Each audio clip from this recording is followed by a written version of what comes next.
In 2029, something will pass closer to Earth than our own satellite's orbit, and it's not the interstellar comet everyone's talking about. While 3I-ATLAS captures headlines with its exotic pedigree and harmless 268 million kilometre flyby, a massive asteroid named Apophis is performing the ultimate cosmic sleight of hand.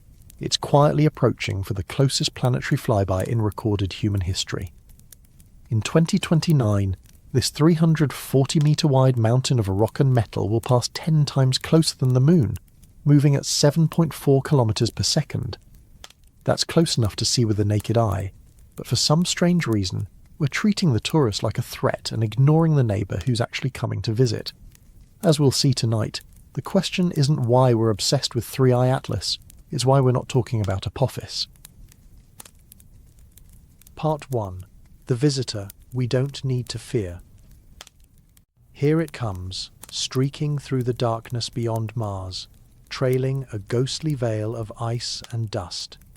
Comet 3I-ATLAS, only the third confirmed interstellar object ever discovered passing through our cosmic neighbourhood, will reach its closest point to the Sun around October 30th, 2025. The media calls it an alien visitor. The headlines practically write themselves. But here's the thing about visitors from other star systems. They're polite guests who keep their distance. 3I-ATLAS will reach approximately 167 million miles from Earth on December 19th, and at no point will it pose a threat. That's nearly 270 million kilometers, a distance so vast that our Moon could fit in that gap 699 times over. Yet somehow, this harmless wanderer has captured more attention than the rocky neighbours that actually share our orbital dance around the Sun. The designation 3I tells us everything we need to know about this cosmic tourist. The I stands for interstellar, meaning this chunk of frozen material is moving on what astronomers call a hyperbolic trajectory. Picture a slingshot motion that carries it past our Sun once, and then flings it back into the void between stars, never to return. It's the ultimate one-night stand of the cosmos. This isn't just any old comet, mind you. 3I-ATLAS marks only the third time in recorded history that an interstellar object has been identified passing through our solar system, following the landmark discoveries of 1.1 Oumuamua in 2017 and 2.1 Borisov in 2019. Each of these visitors offers scientists a rare glimpse into the composition of other stellar neighborhoods, frozen time capsules that have wandered the galaxy for millions of years. The Hubble Space Telescope has been tracking 3I-ATLAS since its discovery, capturing images that reveal a teardrop-shaped dust cocoon surrounding its nucleus. As it approaches the Sun, solar radiation sublimes the frozen gases on its surface, creating that characteristic coma and tail that make comets so photogenic. It's performing exactly as expected, a textbook example of how interstellar comets behave when they encounter the warmth of our star. But here's where the story gets interesting, and why you should pay attention to what I'm about to tell you. While 3I-ATLAS commands headlines with its exotic pedigree, there's something much more significant happening in our cosmic backyard. Something that won't make the evening news because it's not mysterious enough, not alien enough, not sufficiently clickable for our short attention spans. The truth is, danger in space isn't about rarity. It's about proximity combined with probability. 3I-ATLAS will reach its closest approach to the Sun around October 30th, at a distance of 1.4 astronomical units, about 130 million miles or 210 million kilometers, just inside the orbit of Mars. That's still comfortably far from Earth's orbit, which sits at 1 astronomical unit from the Sun. The geometry of this flyby means that Earth and 3I-ATLAS are never even remotely close to occupying the same piece of space. NASA's Planetary Defense Coordination Office, yes, that's a real organization, and we'll talk more about them later, has been crystal clear about this: no threat. The European Space Agency echoes the same assessment: harmless pass. These aren't euphemisms or careful bureaucratic language designed to avoid panic. They're mathematical certainties based on orbital mechanics that we've understood since Newton's time. Yet the visual spectacle continues to unfold. As soon as the comet passes perihelion on October 29th, it will move at its maximum speed, allowing it to become quickly visible again in the early morning sky during the first days of November. Amateur astronomers around the world are preparing their telescopes for what promises to be an impressive show, a genuinely rare opportunity to observe an object that originated in the depths of interstellar space. But while we're all gazing up at this beautiful, harmless visitor, something far more mundane, and infinitely more important, is happening in the quieter corners of astronomical research. Teams of scientists are tracking objects that don't make headlines, objects that follow more conventional orbits, objects that share our immediate cosmic neighborhood. These are the near-Earth asteroids, or NEAs as the professionals call them. They don't come from exotic places between the stars. They formed right here in our own solar system, in the same disk of dust and debris that gave birth to Earth itself. There are siblings, cosmically speaking, and some of them follow orbital paths that bring them uncomfortably close to home. The irony is palpable. We're mesmerized by a visitor that will sail harmlessly past at hundreds of millions of kilometers, while largely ignoring the chunks of rock and metal that regularly pass within the Moon's orbital distance.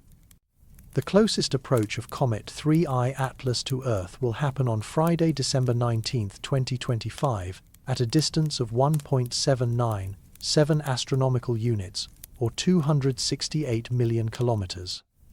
Compare that to the dozens of small NEOs that pass within 400,000 kilometers, the distance to our Moon, every single year. The difference in media coverage is telling.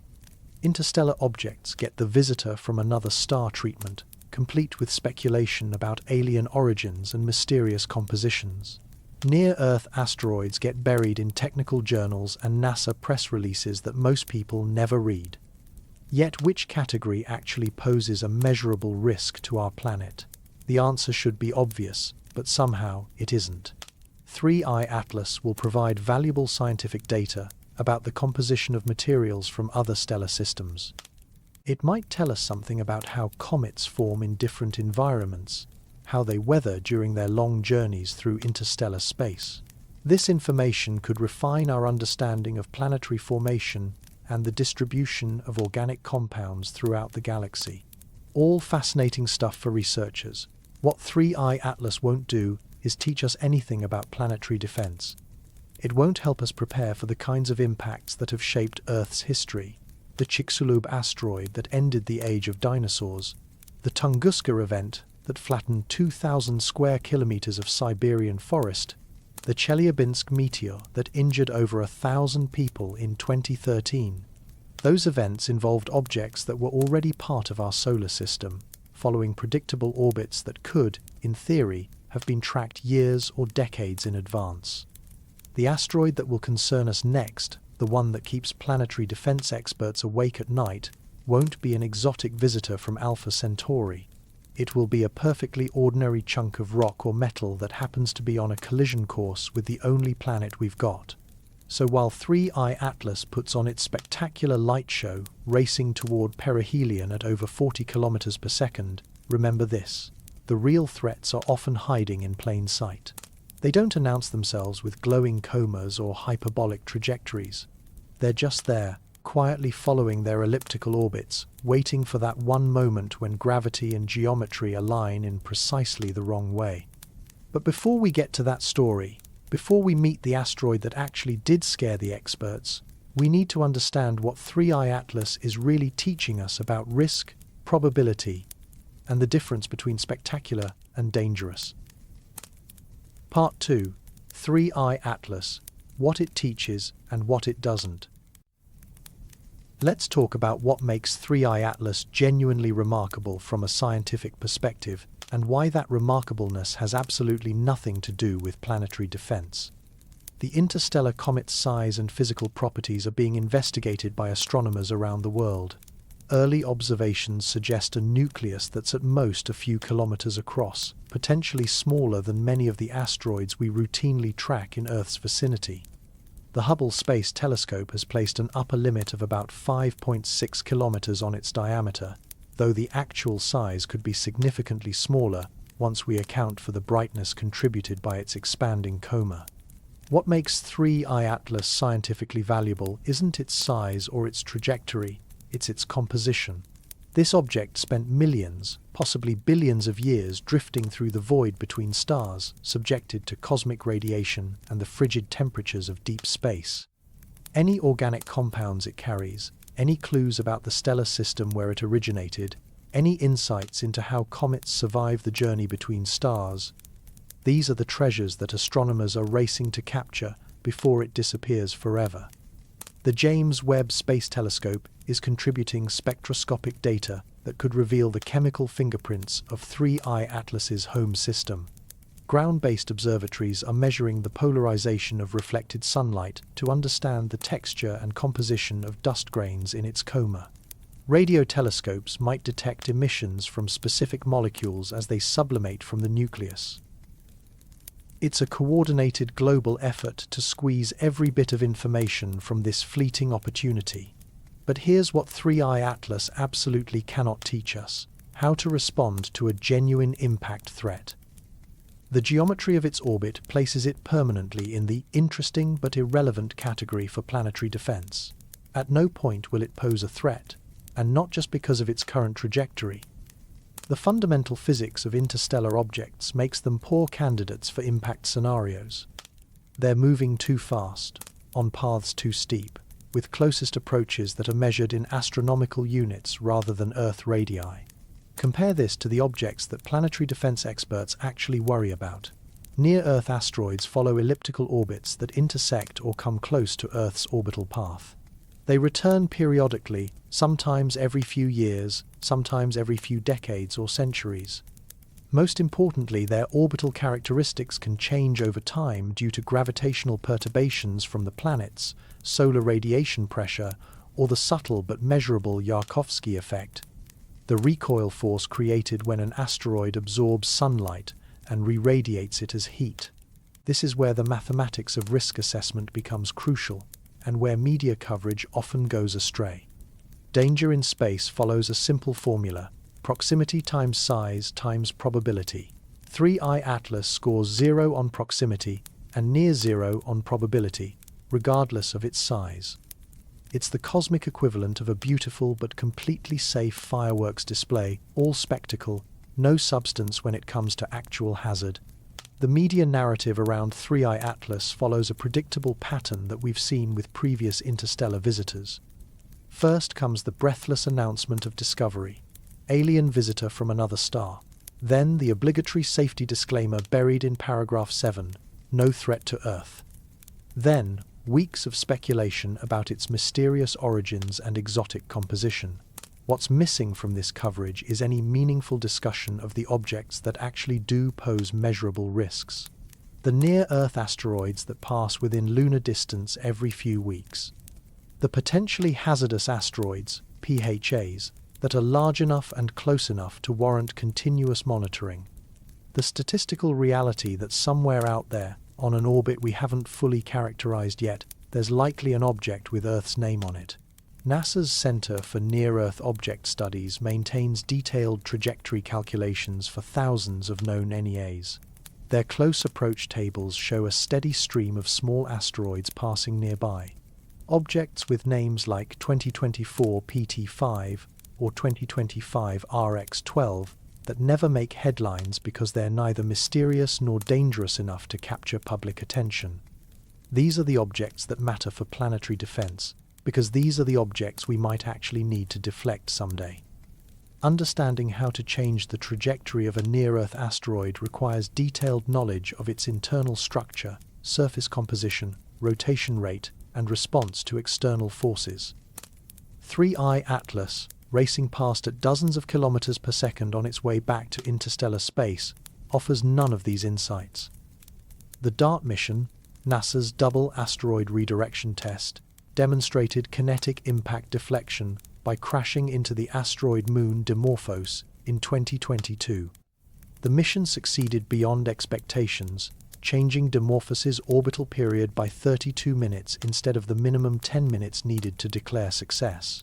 But DART targeted a near-Earth asteroid system, not an interstellar visitor, because near-Earth asteroids are the objects we might actually need to deflect.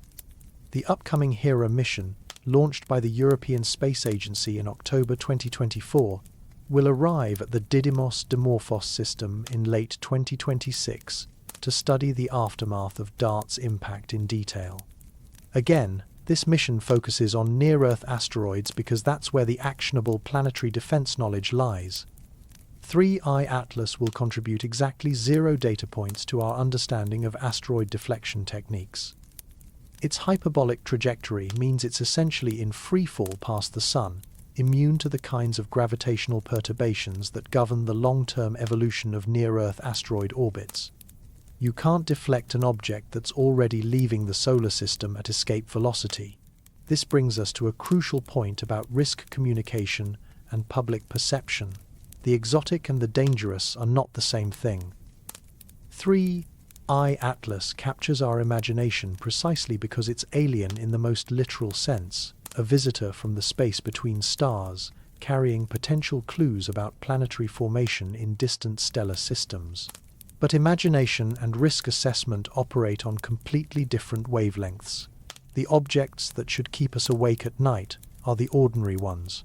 The S-type asteroids composed of silicate rock and nickel-iron metal. The C-type asteroids rich in carbon compounds and water. The Q-type asteroids that might be fragments of larger bodies shattered by ancient collisions. These pedestrian classifications represent the actual threats because these are the objects that share our orbital neighborhood.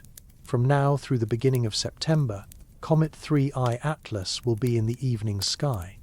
For the rest of September and October, it will be too close to the Sun to see.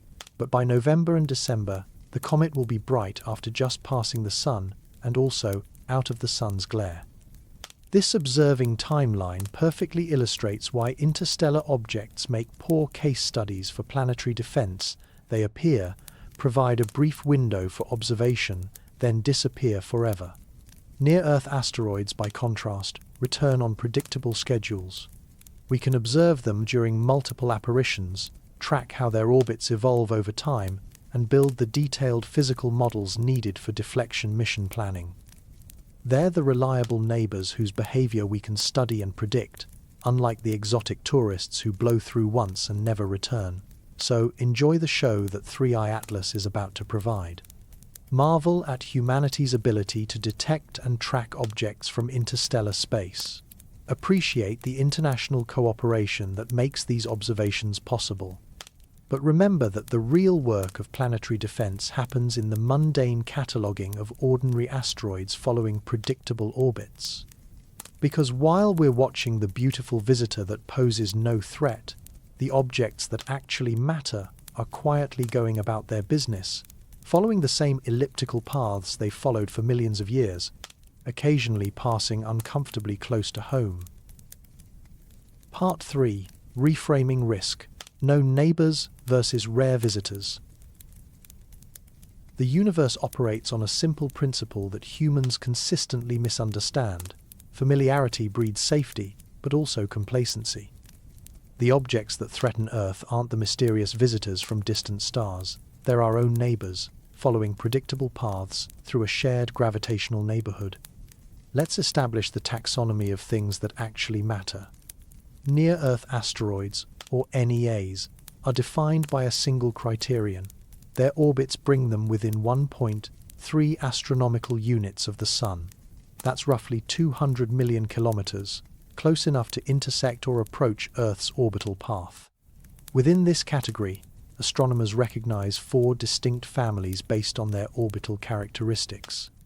The Aten group orbits primarily inside Earth's path, with semi-major axes less than 1 astronomical unit but aphelion distances greater than 0.983 AU. These asteroids spend most of their time closer to the Sun than we are, but their elliptical orbits still carry them across our path. The Apollo group follows orbits that cross Earth's trajectory, with semi-major axes greater than 1 AU but perihelion distances less than 1.017 AU. The Amor group approaches from outside Earth's orbit, with perihelion distances between 1.017 and 1.3 AU. Finally, the Atira group orbits entirely inside Earth's path, though a few members can still approach our planet during their most distant excursions. Within these families lurk the potentially hazardous asteroids, PHAs, defined by two criteria that sound deceptively technical but translate to something quite straightforward. They're big enough to cause serious damage if they hit, and their orbits bring them close enough to matter. Specifically, a PHA has a minimum orbital intersection distance with Earth of less than 0.05 astronomical units, about 7.5 million kilometers, and an absolute magnitude of 22 or brighter, corresponding to a diameter of roughly 140 meters or larger. That size threshold isn't arbitrary.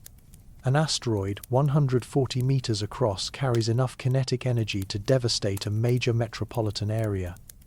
We're not talking about extinction-level events, those require objects at least a kilometer in diameter, but regional disasters that could kill millions and disrupt global civilization for years. The Chelyabinsk meteor of 2013 was only about 20 meters across and still managed to injure over 1,500 people with its shockwave. Scale that up by a factor of 7 in diameter, and you're looking at a very different kind of problem. NASA analysis confirms Earth is safe from asteroid apophis for 100 plus years, but this reassuring statement applies to just one specific object. The broader population of PHAs contains over 2,000 known members, with new discoveries added regularly as our surveys improve. Each one represents a potential future headline, a possible intersection of trajectory and timing that could spell disaster for some unlucky portion of our planet. The discovery curve for near-Earth asteroids tells a story of accelerating awareness. In 1990, we knew of fewer than 200 NEAs. By 2000, that number had grown to over 1,000. Today, we've catalogued more than 34,000, with roughly 3,000 new discoveries each year. The larger objects, those capable of causing global catastrophes, are mostly accounted for. We've found an estimated 90% or more of the kilometer-class NEAs, and none of them pose any near-term threat. But the smaller objects, the city killers in the 100 to 500 meter range, remain largely undiscovered. Current estimates suggest there are still tens of thousands of these objects waiting to be found, each one a potential regional disaster if it arrives at the wrong time and place. The upcoming NEO Surveyor mission, an infrared space telescope optimized for asteroid hunting, should dramatically improve our detection rate for these dark, hard-to-see objects when it launches no earlier than late 2027. Here's where the statistics become both reassuring and unsettling. On any given day, multiple small NEAs pass within the Moon's orbital distance. These close approaches happen so frequently that NASA maintains automated systems to calculate and publish the details without human intervention. Most are tiny objects that would burn up harmlessly in our atmosphere, but occasionally something larger slips through our detection net and reminds us of the gaps in our knowledge. The frequency of these encounters illustrates a crucial point about asteroid risk. It's not about individual probabilities, but cumulative exposure over time. Each close approach represents a very small chance of impact, but those small chances add up over centuries and millennia. The objects we track today might miss us by comfortable margins, but their orbits are slowly evolving due to gravitational perturbations and non-gravitational forces like the Yarkovsky effect. This is where 3I-ATLAS becomes not just irrelevant but actively misleading as a case study in space hazards. Its hyperbolic trajectory means it's essentially immune to the gravitational influences that govern the long-term evolution of near-Earth asteroid orbits. It will never return, never accumulate multiple close approaches, never gradually drift from a safe orbit into a dangerous one. It's a one-time event with zero cumulative risk. Near-Earth asteroids, by contrast, are persistent threats that evolve over time. An asteroid that passes safely today might return decades later on a slightly different trajectory. The gravitational influence of the planets, particularly Jupiter, can reshape NEA orbits over relatively short astronomical timescales. What appears safe based on current orbital calculations might not remain safe indefinitely. The Yarkovsky effect adds another layer of complexity. Named after the Russian civil engineer who first described it, This phenomenon occurs when an asteroid absorbs sunlight during its day and re-radiates that energy as heat during its night. The asymmetric emission of thermal photons creates a tiny but persistent rocket-like force that can gradually alter the asteroid's orbit over thousands of years. For small asteroids, this effect can be significant enough to move them from safe trajectories into impact courses, or vice versa. Detecting and measuring the Yarkovsky effect requires years of precise astrometric observations, exactly the kind of long-term monitoring that's impossible for interstellar visitors, but essential for near-Earth asteroid risk assessment. We need to track these objects through multiple apparitions, measuring tiny changes in their positions relative to background stars, building up the observational baseline needed to detect orbital drift. This is unglamorous work that rarely makes headlines. No dramatic discoveries of alien visitors, no exotic compositions hinting at distant stellar nurseries. Just the patient accumulation of positional measurements, the gradual refinement of orbital models, the slow but steady progress toward a complete census of objects that might actually pose a threat. The contrast couldn't be starker. 3I-ATLAS commands international attention for a few months as it sweeps through our solar system, generating papers about interstellar composition and planetary formation processes in alien systems. Meanwhile, teams of dedicated astronomers spend decades tracking ordinary near-Earth asteroids, building the knowledge base that might someday save our civilization from an impact that would make Chelyabinsk look like a firecracker. The irony runs deeper than media coverage. Our fascination with exotic visitors from interstellar space actually demonstrates how well our planetary defense systems work for the threats that matter.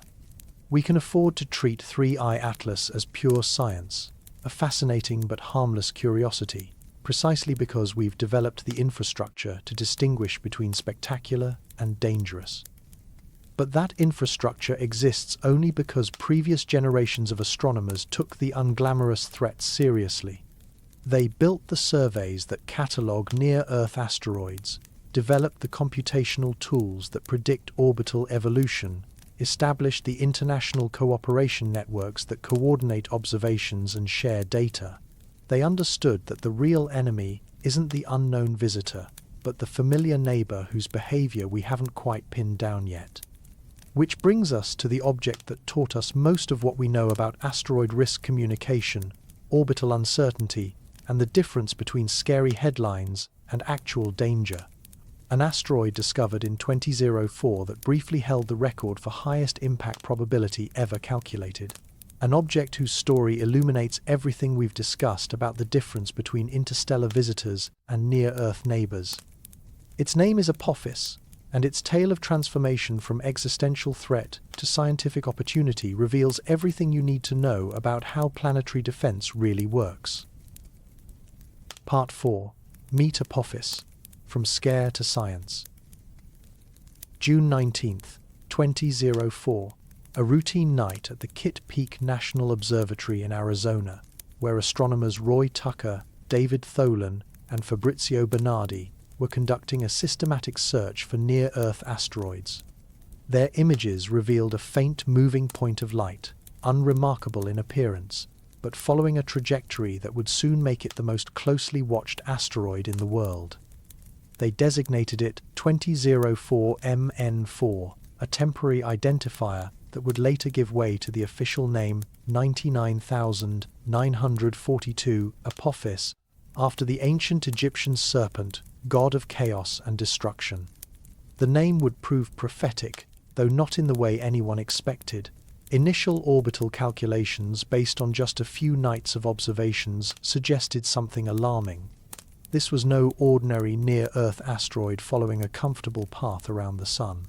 Apophis appeared to be on a collision course with Earth, with impact predicted for April 13, 2029. The probability wasn't trivial. Early estimates put the chance of impact at nearly 3%, higher than any previously calculated for a known asteroid. By December 2004, they had enough data to make a rough calculation of the future orbit of the asteroid, and they found it had a 2.7% chance of hitting the Earth in April 2029, on Friday the 13th. The cosmic timing seemed almost deliberately ominous, an asteroid named after the god of chaos threatening to arrive on the most superstitious date on the calendar. That 2.7% probability earned Apophis a level 4 rating on the Torino scale, the highest ever assigned to a known object at that time. The Torino scale runs from 0 to 10, with 0 representing no collision hazard and 10 indicating certain collision with global consequences. Level 4 sits squarely in the yellow meriting attention by astronomers category, but it was unprecedented for a real object with a specific impact date. The astronomical community mobilized with an intensity rarely seen outside of major space missions. Observatories around the world began tracking Apophis whenever it was visible, accumulating the additional measurements needed to refine its orbital path. The European Space Agency's Space Situational Awareness Program made Apophis tracking a priority. NASA's Near-Earth Object Program expanded its observations and analysis efforts. What they found over the following months illustrates everything important about asteroid risk assessment and why early scary numbers should never be mistaken for final outcomes. Additional observations revealed that Apophis is an S-type asteroid, a stony composition of silicate rock and nickel, iron metal, with an elongated shape roughly 340 meters long and 150 meters wide. Its dark surface reflects only about 23% of the sunlight that hits it, making it relatively difficult to detect despite its substantial size. Radar observations from the Arecibo Observatory and Goldstone Deep Space Communications Complex revealed details about its shape, rotation, and surface properties. The size estimate carried sobering implications. An object 340 meters across moving at typical asteroid impact velocities would release energy equivalent to several hundred megatons of TNT, roughly 10 times the yield of the largest nuclear weapon ever tested. This wouldn't be an extinction-level event, like the Chicxulub impact that ended the age of dinosaurs, but it would represent a national-scale disaster, potentially killing millions of people and disrupting global civilization for years. But size and energy calculations were getting ahead of the more fundamental question: would Apophis actually hit Earth at all? Each new observation helped narrow the uncertainty in its predicted trajectory, and those uncertainties were shrinking faster than the nominal impact probability was holding steady.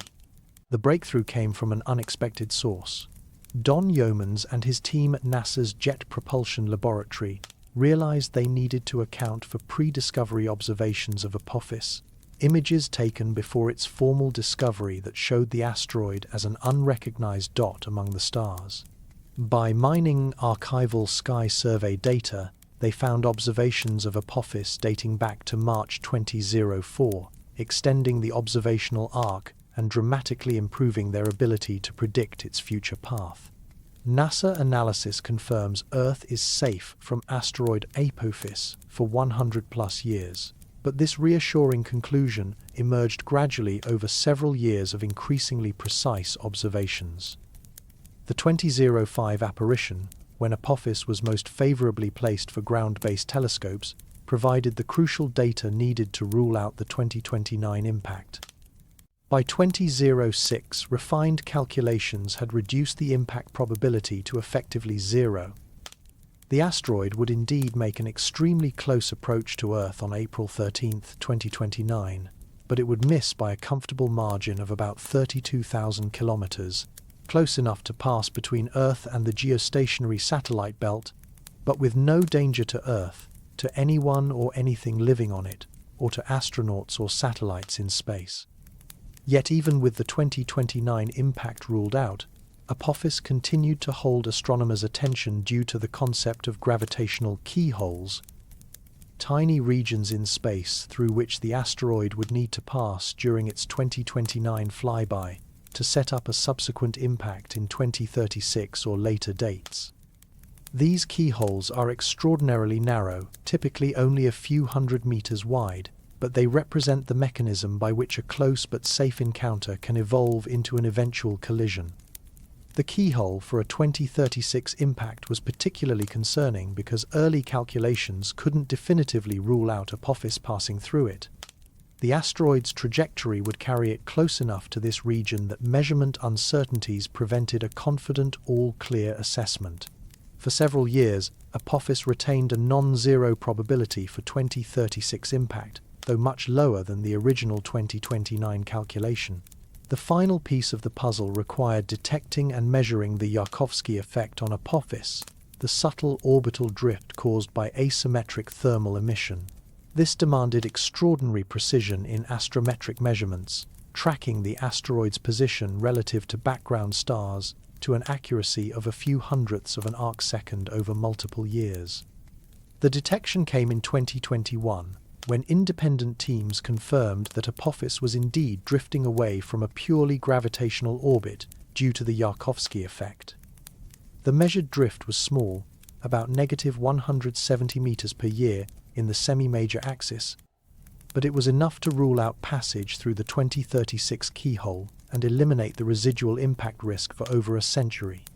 This progression from scare to certainty illustrates how planetary defense is supposed to work. Early observations with large uncertainties generate alarming impact probabilities. Additional data gradually shrinks those uncertainties. Eventually, measurements become precise enough to confidently rule out impact scenarios, at which point the asteroid transitions from potential threat to scientific opportunity. Apophis never stopped being dangerous in the abstract sense. It's still a city-killer-sized object that passes uncomfortably close to Earth. But it stopped being a specific, date-certain threat once we accumulated enough observational data to predict its behavior with confidence. The difference between abstract danger and specific threat is measured in the precision of orbital calculations.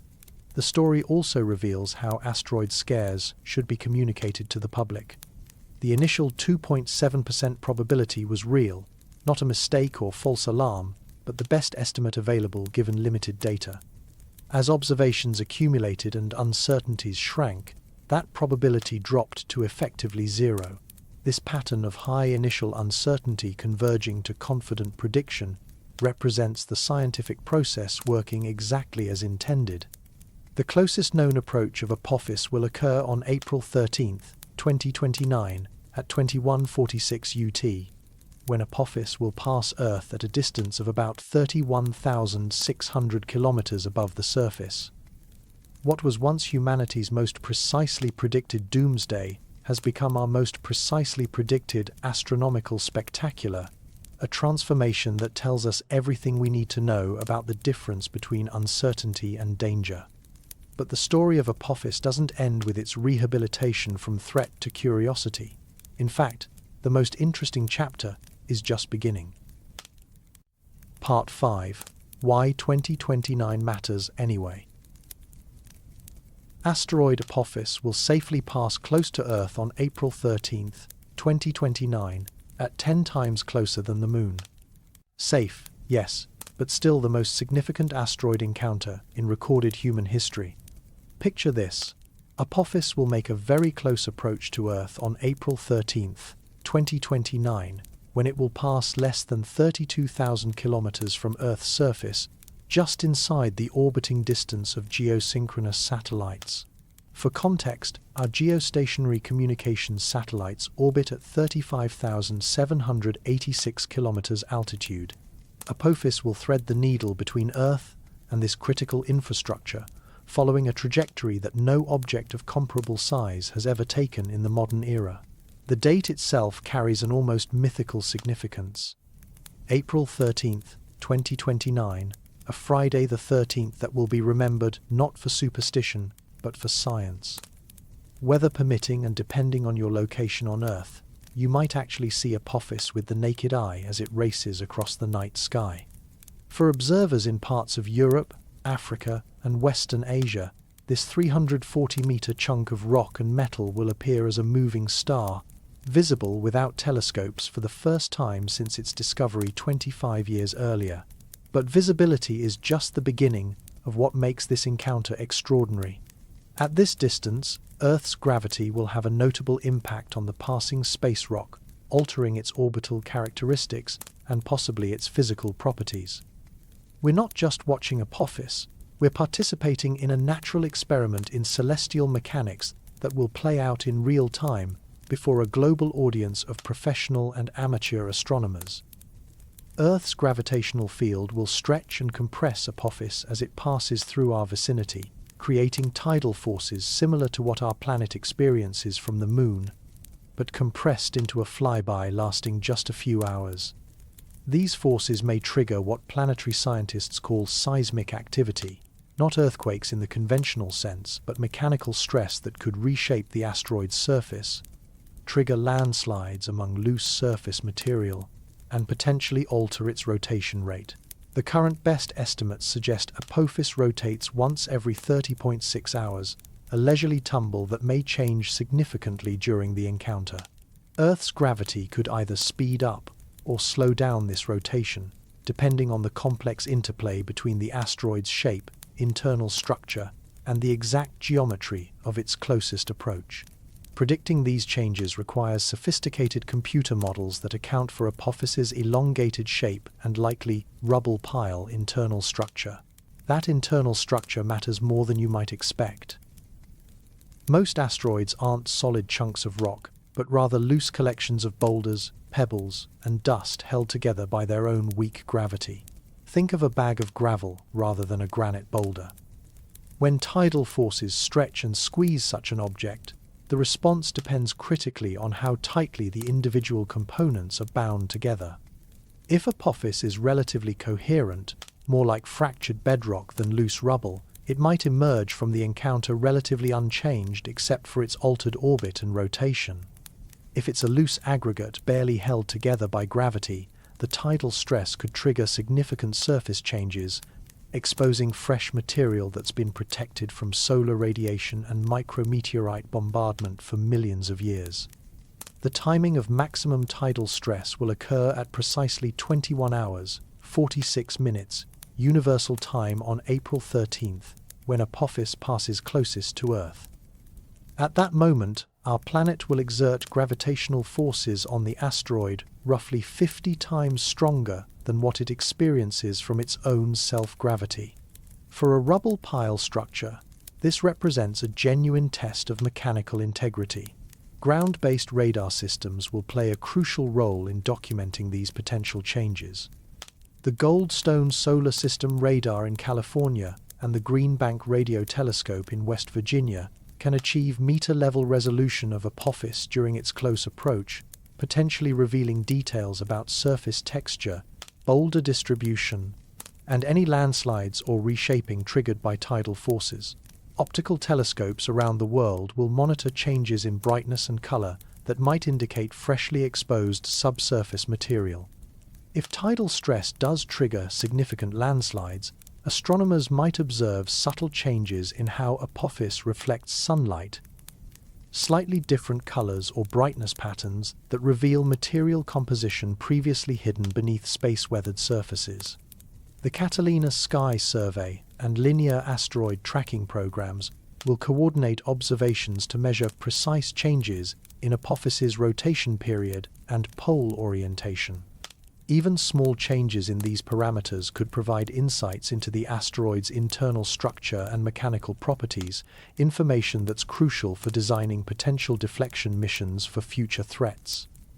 But perhaps most significantly, the 2029 encounter represents an unprecedented opportunity for public engagement with planetary science. Unlike most astronomical events that require specialized equipment or perfect viewing conditions, Apophis will be bright enough for naked-eye observation from populated areas across much of the Eastern Hemisphere. Amateur astronomers worldwide are already planning coordinated observation campaigns. The International Astronomical Union's Minor Planet Center will coordinate data collection from professional and amateur observers alike, creating a global dataset of Apophis's behavior during its close encounter with Earth. Educational institutions are developing curriculum materials around the flyby, using Apophis as a case study in orbital mechanics, gravitational physics, and asteroid science. The encounter offers a rare chance to demonstrate concepts like tidal forces, orbital dynamics, and planetary defense in real time with a visible, tangible example. For satellite operators, the encounter presents both an opportunity and a challenge. While there's no credible risk of collision with existing satellites, the orbital mechanics are well understood and carefully monitored. The passage of such a large object through the geostationary belt region will require careful tracking and potential minor adjustments to spacecraft operations. The European Space Agency has already indicated they'll use the encounter as a test case for space situational awareness protocols, treating it as a valuable exercise in tracking large objects through critical orbital regions. These procedures could prove useful for future asteroid encounters or for managing the growing population of space debris in Earth orbit. Climate scientists are interested in whether Apophis's passage might trigger detectable changes in Earth's upper atmosphere. While the asteroid won't pass through our atmosphere, its gravitational influence could theoretically cause minute perturbations in atmospheric density at extreme altitudes, effects so small they'd be undetectable without sensitive instruments, but scientifically interesting nonetheless. The timing also coincides with an active period for space exploration more broadly. Multiple Mars missions, lunar exploration programs, and deep space observatories will be operational during Apophis's flyby, potentially providing additional perspectives on the encounter from various vantage points throughout the solar system. Most importantly, the 2029 flyby transforms Apophis from a former threat into a natural laboratory for understanding asteroid behavior under extreme conditions. Every measurement we make, every change we document, every model we validate contributes to our knowledge base for planetary defense. The next potentially threatening asteroid we discover might share similar characteristics with Apophis, and our observations during the 2029 encounter could prove crucial for planning an effective response. But we won't just be watching from the ground. NASA has repurposed one of its most successful asteroid missions to rendezvous with Apophis after its close encounter with Earth, setting up what promises to be one of the most detailed asteroid studies ever conducted. The story of how OSIRIS-REx became OSIRIS-APEX reveals just how seriously the scientific community takes this once-in-a-lifetime opportunity. Part 6.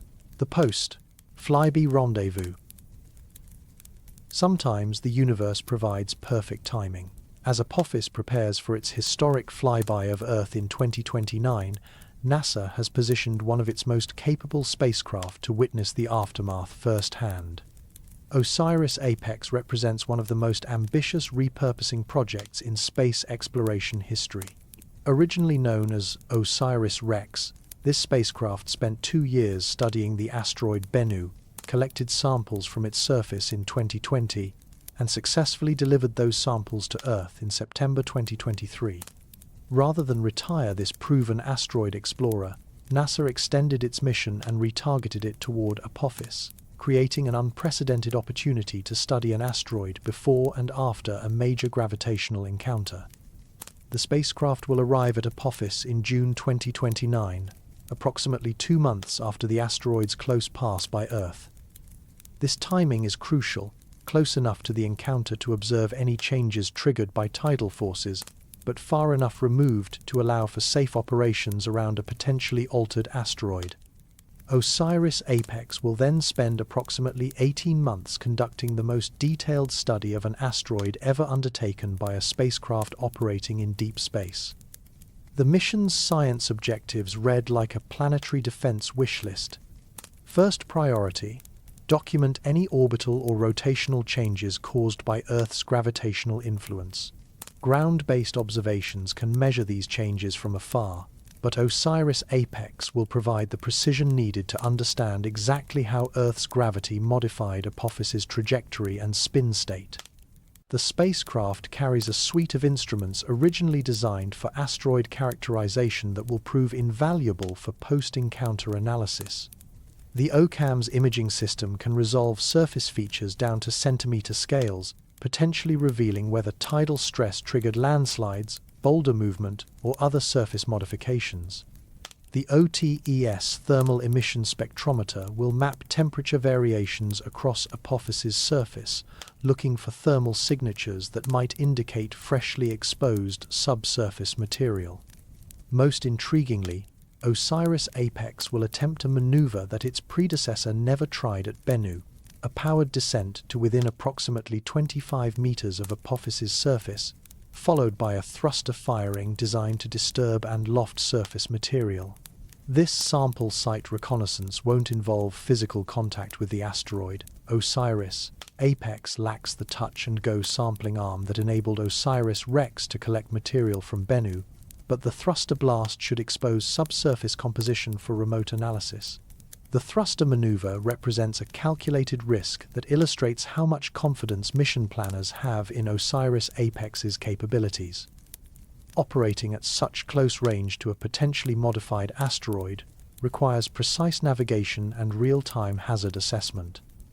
If tidal forces did trigger significant surface changes during the Earth flyby, Apophis might present a more hazardous operating environment than originally anticipated. The spacecraft's ability to adapt to changed conditions will be tested immediately upon arrival.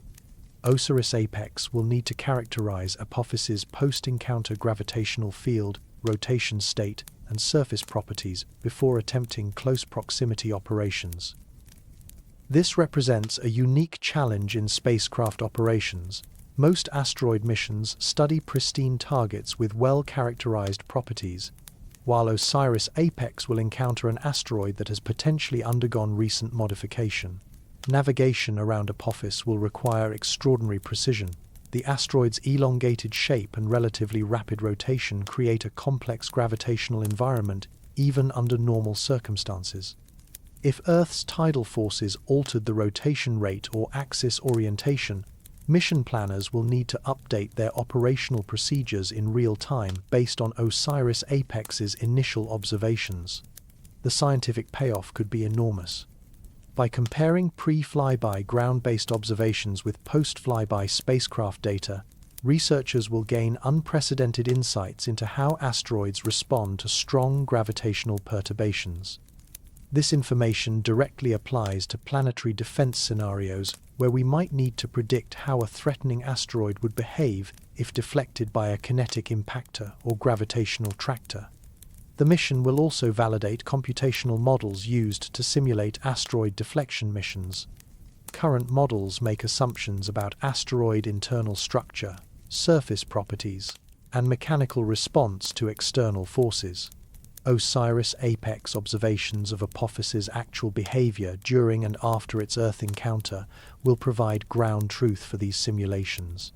From an engineering perspective, the OSIRIS-APEX mission demonstrates remarkable spacecraft longevity and adaptability. By the time it reaches Apophis, the spacecraft will have been operating in deep space for over a decade, far exceeding its original design life. The successful extension of OSIRIS-REx into OSIRIS-APEX provides a template for future missions that could potentially visit multiple targets during extended operational phases. The coordination between ground-based and space-based observations during the Apophis encounter will set new standards for international scientific cooperation. Radar facilities, optical telescopes, and space-based infrared observatories will work in concert with OSIRIS-APEX to create the most comprehensive dataset ever assembled for a single asteroid. The mission timeline reflects careful planning around astronomical constraints and operational considerations. OSIRIS-APEX's arrival in June 2029 allows enough time for Apophis to move away from Earth's gravitational influence while remaining close enough to our planet for efficient communication and data relay. The 18-month operational phase provides multiple opportunities to observe Apophis under different lighting conditions and orientations. Data collection will focus on several key parameters that matter for planetary defense applications. Surface roughness and boulder distribution affect how momentum transfer occurs during kinetic impactor missions. Internal structure and mechanical properties determine how an asteroid responds to deflection attempts. Composition and thermal properties influence the effectiveness of various deflection techniques.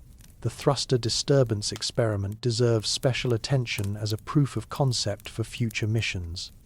By documenting how Apophis's surface material responds to artificial disturbance, OSIRIS-APEX will provide insights into regolith properties that could inform the design of more aggressive deflection techniques. If surface material proves loosely bound and easily disturbed, that knowledge could influence decisions about kinetic impactor design or alternative deflection methods. Perhaps most importantly, OSIRIS-APEX will demonstrate that asteroid characterization missions can be extended and repurposed to address planetary defense questions. The spacecraft's original mission to Bennu focused primarily on understanding asteroid composition and formation processes. Its extended mission to Apophis explicitly targets planetary defense applications, showing how basic science and applied research can complement each other in asteroid exploration. The mission will also serve as a pathfinder for future asteroid rendezvous operations in the era of expanded planetary defense activities. As near-Earth asteroid surveys identify more potential threats, the space agencies may need to dispatch characterization missions on relatively short notice. OSIRIS-APEX's operational experience at Apophis will inform the design and procedures for such rapid response missions. Public engagement opportunities abound for the OSIRIS-APEX mission. Unlike most deep space missions that study distant or obscure targets, Apophis will be familiar to the public through its 2029 Earth flyby. The spacecraft's detailed follow-up study provides a natural continuation of the story, maintaining public interest in asteroid science and planetary defense beyond the initial flyby excitement. The mission's data will likely influence asteroid risk assessment methodologies for decades to come. Current impact hazard calculations rely on statistical models of asteroid properties derived from limited observational data. OSIRIS-APEX will provide the kind of detailed ground truth measurements needed to validate and refine these models, potentially improving our ability to assess threats from newly discovered asteroids. But even as OSIRIS-APEX prepares for its rendezvous with post-flyby Apophis, the broader story of planetary defense continues to evolve. The transformation of Apophis from existential threat to scientific opportunity illustrates both the power and limitations of our current approach to asteroid risk assessment. Understanding how we got the risk calculations wrong, and then right, reveals everything about the difference between uncertainty and danger, and why communication matters as much as computation. Part 7. How we got the risk wrong, then right. December 27, 2004, Stephen Chesley at NASA's Jet Propulsion Laboratory ran the numbers one more time, hoping he'd made an error. He hadn't. Based on just 74 observations spanning 64 days, orbital calculations showed that asteroid 2004 MN4, soon to be named Apophis, had a 2.7% chance of striking Earth on April 13, 2029. 2.7% might sound small, but in the context of asteroid impact probabilities, it was astronomical. For comparison, your lifetime odds of being struck by lightning are roughly 1 in 15,000, about 0.007%. Apophis, at that moment, appeared over 300 times more likely to hit Earth than you are to be zapped by lightning in your entire life. The calculation earned Apophis a level 4 rating on the Torino scale, the first time any real asteroid had achieved such a high threat assessment. The Torino scale, developed by MIT's Richard Binzel and named after a 1999 conference in Turin, Italy, ranks asteroid impact threats from 0 to 10. Most objects rate 0, no collision hazard. Apophis briefly held the record at 4, indicating a close encounter meriting attention by astronomers, with a non-trivial chance of regional devastation. But here's the crucial point that media coverage consistently missed, that 2.7% wasn't a prediction of doom, it was a measurement of uncertainty. Early orbital calculations for newly discovered asteroids are notoriously imprecise because they're based on limited observational data. Imagine trying to predict where a thrown baseball will land after watching it for only the first few milliseconds of flight. You might be wildly wrong about the eventual impact point, even if your physics is perfect. The same principle applies to asteroid orbits, except the throw happened millions of years ago, and the landing won't occur for decades in the future. Every asteroid observation, a measurement of position against background stars at a specific time, helps constrain the object's orbital parameters. But early in the observational arc, when you have only a few dozen measurements spanning a few weeks or months, the uncertainties remain enormous. Small errors in individual observations can translate to huge uncertainties in future positions. Apophis illustrated this principle perfectly. Those initial 74 observations, scattered across just 64 days in mid to late 2004, were insufficient to pin down the asteroid's orbit with the precision needed for confident long-term predictions.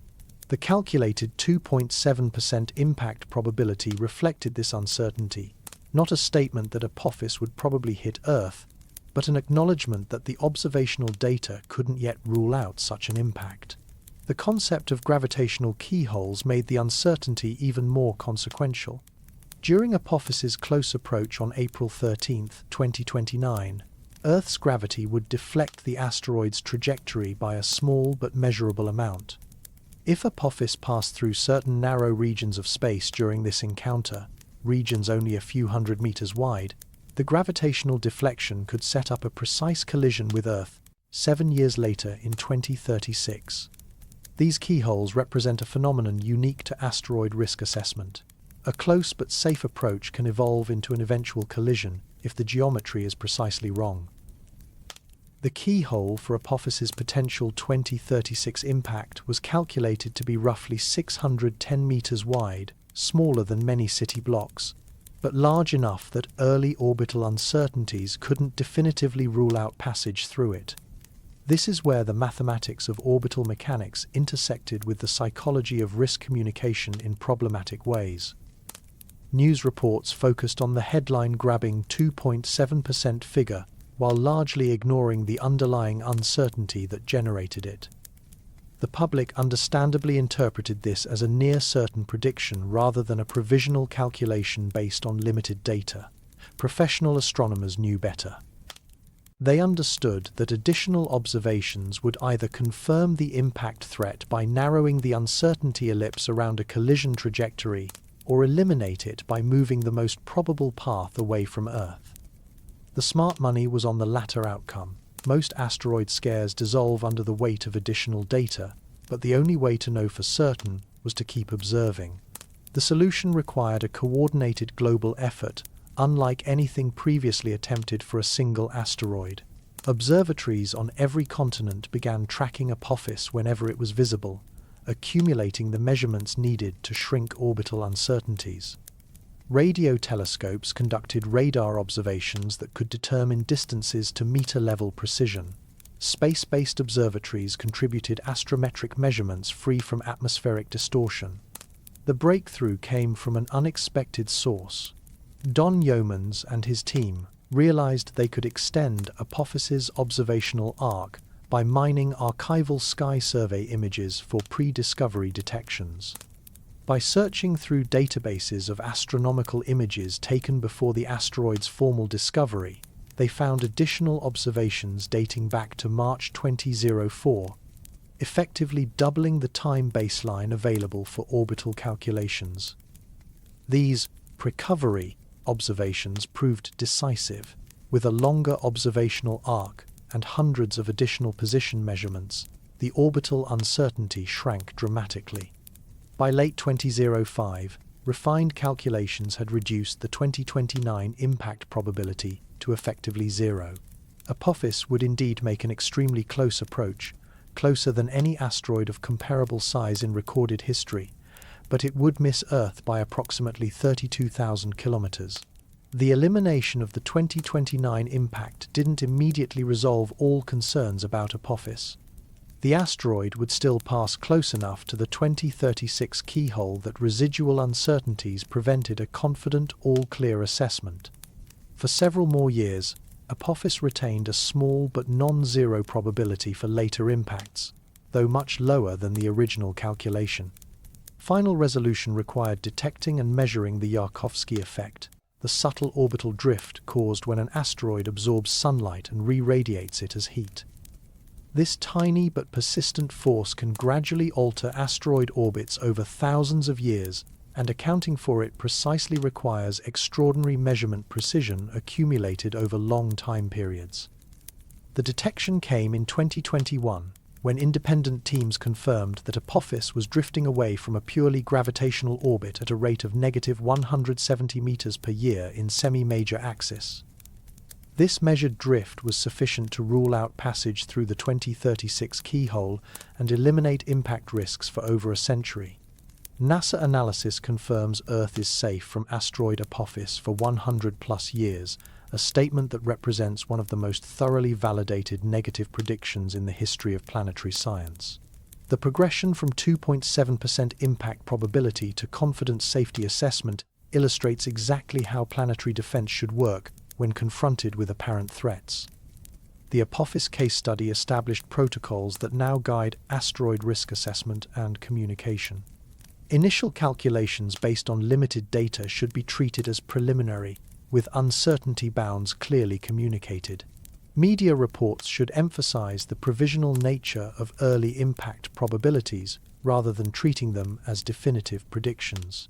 Additional observations typically reduce apparent threats, but this process requires sustained effort over multiple years. The institutional response to Apophis also demonstrated the importance of international coordination in planetary defense. NASA's Planetary Defense Coordination Office, the European Space Agency's Space Situational Awareness Program, and observatories worldwide work together to accumulate the data needed for confident risk assessment. This cooperation model now serves as the template for responding to future asteroid threats. Perhaps most importantly, the Apophis scare revealed the difference between statistical uncertainty and existential danger. That initial 2.7% wasn't a prediction that doom was approaching. It was an admission that existing data couldn't yet rule out such a scenario. The difference matters enormously for public communication and policy response to future asteroid discoveries. The transformation of Apophis from potential civilization ender to harmless spectacle represents science working exactly as intended. Early alarming calculations motivated intensive follow-up observations. Additional data eliminated the apparent threat. The process took several years and involved dozens of observatories, but it worked. But what if it hadn't worked? What if those additional observations had confirmed rather than eliminated the impact threat? The hypothetical impact of an Apophis-sized asteroid provides sobering context for understanding why planetary defense matters, and why the pretty visitor from interstellar space tells us nothing about the risks that actually keep experts awake at night. Part 8. What if an Apophis-class rock hit Earth? Let's conduct a thought experiment. Imagine that those additional observations of Apophis had gone the other way, that instead of eliminating the impact threat, they had confirmed it. What would we be facing on April 13, 2029? An asteroid 340 meters in diameter, composed primarily of silicate rock and nickel-iron metal, moving at approximately 25 kilometers per second relative to Earth's surface. The kinetic energy alone would exceed 500 megatons of TNT equivalent, roughly 10 times the yield of the largest nuclear weapon ever tested, the Soviet Union's Tsar bomber of 1961. But raw energy numbers, while staggering, don't tell the complete story of what such an impact would mean for human civilization. The effects would depend critically on where Apophis hit, land or ocean, populated or remote area, geologically stable or seismically active region. Each scenario presents different challenges and different scales of catastrophe. A land impact would create a crater approximately 4 to 5 kilometers in diameter, depending on the local geology and impact angle. The initial explosion would vaporize everything within several kilometers of ground zero, creating temperatures comparable to the surface of the Sun for a brief but devastating moment. The fireball would expand to roughly 15 kilometers in diameter, igniting fires across hundreds of square kilometers and killing every living thing within that zone through thermal radiation alone. But the immediate destruction zone represents only the beginning of an Apophis impact's consequences. The blast wave would propagate outward at supersonic speeds, flattening buildings and killing most people within 50 kilometers of the impact site. Seismic waves would trigger earthquakes detectable on the opposite side of the planet. The debris cloud would darken skies across entire continents, disrupting agriculture and climate patterns for months or years. An ocean impact presents different but equally sobering scenarios. Contrary to popular belief, water doesn't significantly cushion asteroid impacts. At cosmic velocities, water behaves more like concrete than a soft landing pad. An Apophis-sized asteroid striking the ocean would vaporize millions of tons of water instantly, creating a steam explosion visible from space and generating tsunamis that could devastate coastlines thousands of kilometers away. The scale of such tsunamis depends heavily on impact location, ocean depth, and coastal geography. A strike in the deep Pacific could generate waves 10 to 20 meters high that would reach populated coastlines with little warning. The 2004 Indian Ocean tsunami, triggered by a magnitude 9.1 earthquake, killed over 230,000 people across 14 countries. An Apophis impact tsunami could be significantly larger and affect even more populous regions. For context, consider the Chelyabinsk event of February 15, 2013. That asteroid was only about 20 meters in diameter, roughly 60 times smaller than Apophis by volume, yet its airburst injured over 1,500 people and caused millions of dollars in property damage. The shockwave broke windows across a region larger than some European countries, demonstrating how even relatively small space rocks can cause widespread disruption when they arrive without warning. Scale up from Chelyabinsk's 20-meter impactor to Apophis's 340-meter bulk, and you're looking at a qualitatively different kind of disaster. We're not talking about broken windows and startled residents. We're talking about the potential collapse of regional civilization, mass casualty events measured in millions rather than thousands, and economic disruption that would affect the entire planet for decades. The global climate effects of an Apophis-class impact would fall short of the nuclear winter scenarios associated with much larger asteroids like the Chicxulub impactor that ended the age of dinosaurs 66 million years ago. But even a regional impact could inject enough dust and debris into the stratosphere to cool global temperatures by 1 to 2 degrees Celsius for several years, disrupting agricultural cycles and threatening food security for billions of people. Modern civilization's interconnectedness would amplify the damage far beyond the immediate impact zone. Supply chain disruptions, financial market crashes, and the collapse of regional infrastructure could trigger cascading failures across continents. The 2011 Tohoku earthquake and tsunami in Japan, despite being a localized disaster, disrupted global manufacturing and shipping for months. An Apophis impact would represent a far more severe shock to the integrated global economy. The psychological and social effects might prove as devastating as the physical destruction. Unlike natural disasters that affect specific regions, an asteroid impact carries existential implications that would reverberate through human consciousness for generations. The knowledge that our planet remains vulnerable to cosmic bombardment would fundamentally alter how humanity views its place in the universe. Emergency response planning for such scenarios reveals the limitations of current disaster preparedness infrastructure. Existing protocols are designed around hurricanes, earthquakes, and other terrestrial hazards with well-understood characteristics and predictable patterns. An asteroid impact would present unprecedented challenges in terms of scale, duration, and the variety of simultaneous effects requiring coordinated response. Evacuation planning alone illustrates the complexity. For most natural disasters, people can flee to neighboring regions and expect to return home relatively quickly.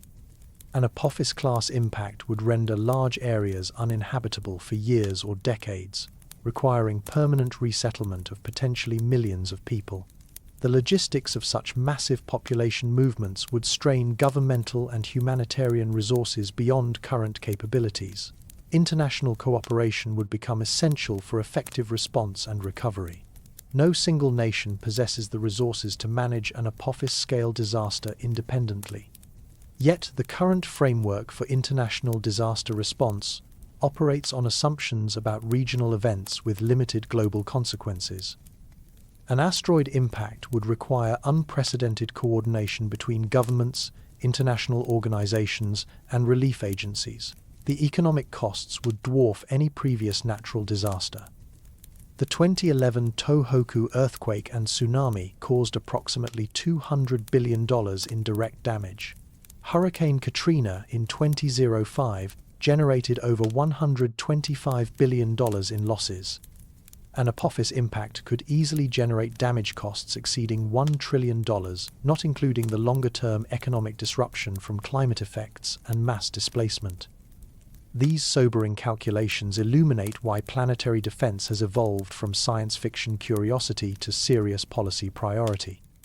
The low probability of any individual asteroid impact must be weighed against the catastrophic consequences if such an impact actually occurs. Risk assessment professionals call this the high-consequence, low-probability scenario, events that are unlikely to happen in any given year, but would be devastating if they did occur. But here's the crucial point that brings us back to our original comparison between 3I-ATLAS and Apophis. Probability matters as much as consequences. 3I-ATLAS, despite its exotic interstellar origins and extensive media coverage, has exactly zero chance of causing the scenarios we've just described. Its trajectory takes it nowhere near Earth, and its hyperbolic orbit means it will never return to pose a future threat. Apophis, by contrast, represented a real, if ultimately unconfirmed, threat precisely because it follows an Earth-crossing orbit.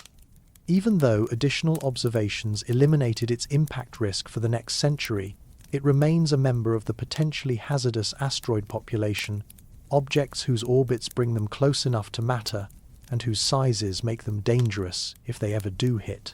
The distinction between spectacular and dangerous has never been clearer.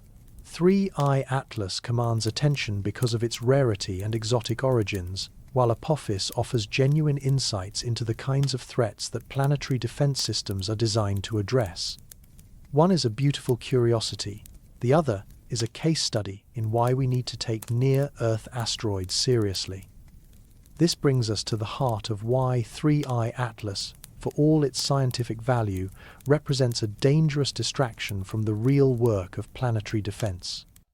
While we're marveling at the harmless visitor from interstellar space, the threats that actually matter are quietly following their elliptical orbits, occasionally passing uncomfortably close to the only planet we've got. Part 9. Why 3I-ATLAS is harmless but Apophis remains awake. Up call. Sometimes the most important lesson comes not from what threatens us, but from what doesn't. 3I-ATLAS and Apophis represent perfect opposites in the taxonomy of space hazards, one spectacular and safe, the other ordinary and genuinely concerning. Understanding why this matters requires looking beyond the headlines to the underlying mathematics of orbital mechanics and risk assessment. Let's start with the numbers that actually matter. 3I-ATLAS will reach its closest approach to Earth on December 19, 2025, at a distance of approximately 1.797 astronomical units. That's roughly 268 million kilometers, a gap so vast that the Moon could fit in that space nearly 700 times over. At no point in its hyperbolic trajectory does 3I-ATLAS come anywhere close to Earth's orbital neighborhood. Apophis, by contrast, will pass just 32,000 kilometers from Earth's surface on April 13, 2029. To put that in perspective, our geostationary communications satellites orbit at 35,786 kilometers altitude. Apophis will literally thread the needle between Earth and critical space infrastructure, passing closer to our planet than objects we've deliberately placed in orbit. The distance comparison reveals everything you need to know about the difference between media-worthy and genuinely significant space encounters. 3I-ATLAS misses Earth by a factor of more than 8,000 compared to Apophis's closest approach. Yet which object has dominated headlines and captured public imagination? The answer lies in a fundamental misunderstanding of how danger scales with rarity. 3I-ATLAS earns attention precisely because it's exotic, only the third confirmed interstellar object ever detected passing through our solar system. The visitor from another star narrative writes itself, complete with speculation about alien origins and mysterious compositions. Our brains are wired to find the unusual more compelling than the routine, even when routine events pose greater actual risks. Apophis follows a perfectly ordinary near-Earth asteroid orbit. It's composed of common silicate rock and nickel-iron metal, materials found throughout the inner solar system. Its discovery required no revolutionary observational techniques, just the patient, systematic sky surveys that detect thousands of similar objects every year. By every measure, except the one that actually matters, proximity to Earth, Apophis is utterly unremarkable. Yet Apophis briefly held the record for highest calculated impact probability of any known asteroid. Its early threat assessment reached level 4 on the Torino scale, unprecedented for a real object with a specific predicted impact date. The initial 2.7% probability of collision in 2029 represented a genuine crisis in planetary defense, mobilizing observatories worldwide and forcing the development of new protocols for asteroid risk communication. The institutional response to Apophis revealed how seriously space agencies take near-Earth asteroid threats when they appear credible. NASA's Planetary Defense Coordination Office didn't exist when Apophis was discovered in 2004, but the crisis it generated helped justify the office's creation. The European Space Agency expanded its Space Situational Awareness program partly in response to lessons learned from the Apophis scare. No comparable institutional response has emerged around 3I-ATLAS, nor should it. The interstellar comet poses no threat, requires no special monitoring beyond normal scientific observation, and offers no lessons applicable to planetary defense scenarios. It's fascinating but irrelevant to the practical work of protecting Earth from cosmic impacts. This brings us to the heart of why 3I-ATLAS represents both an opportunity and a danger for public education about space hazards. The opportunity lies in using its spectacular nature to capture attention and then redirecting that attention toward objects that actually matter. The danger lies in allowing exotic but harmless visitors to overshadow the mundane but genuine threats that share our cosmic neighborhood. Consider the typical life cycle of a 3I-ATLAS news story. It begins with breathless announcements about the alien visitor approaching our solar system. Early reports emphasize the rarity and mystery of interstellar objects, often with dramatic images of the comet's growing tail and expanding coma. The safety disclaimers appear later, buried in technical details that most readers skip. By contrast, near-Earth asteroid discoveries rarely make headlines unless they're associated with immediate impact threats. The steady accumulation of knowledge about potentially hazardous asteroids happens in specialized journals and technical databases that the public never sees. We've catalogued over 34,000 near-Earth asteroids, but most people couldn't name 5 of them besides Apophis. This asymmetry in coverage creates a distorted perception of space hazards. The public becomes familiar with harmless but spectacular visitors, while remaining largely ignorant of the genuine threats that planetary defense systems are designed to address. When the next Apophis-class object is discovered, and statistical analysis suggests there are many more waiting to be found, public confusion about relative risks could complicate policy responses and resource allocation decisions. The difference extends beyond mere publicity to fundamental questions about how we assess and communicate risks in an era of information overload. 3I-ATLAS generates thousands of news articles, social media posts, and amateur astronomy discussions, despite posing zero threat to Earth. Meanwhile, the patient work of cataloging potentially hazardous asteroids continues largely unnoticed, even though this work provides our only realistic defense against future impact threats. NASA's clear communication about 3I-ATLAS's safety demonstrates how space agencies have learned from the Apophis experience.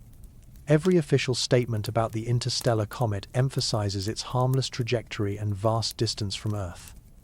These aren't euphemisms or attempts to avoid panic. They're mathematical certainties based on orbital mechanics that leave no room for interpretation. The same clarity applied to Apophis in reverse. Official statements now confirm that Earth is safe from this asteroid for at least 100 years, based on precise measurements that eliminated earlier concerns about potential impacts. The progression from uncertainty to confidence illustrates how planetary defense is supposed to work when confronted with apparent threats. But the broader lesson extends beyond individual objects to systematic approaches to space hazard assessment.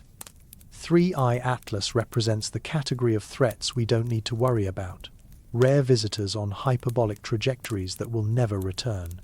Apophis represents the category we do need to monitor continuously, near-Earth asteroids whose orbits evolve over time and occasionally bring them uncomfortably close to home. The distinction matters for resource allocation and policy priorities.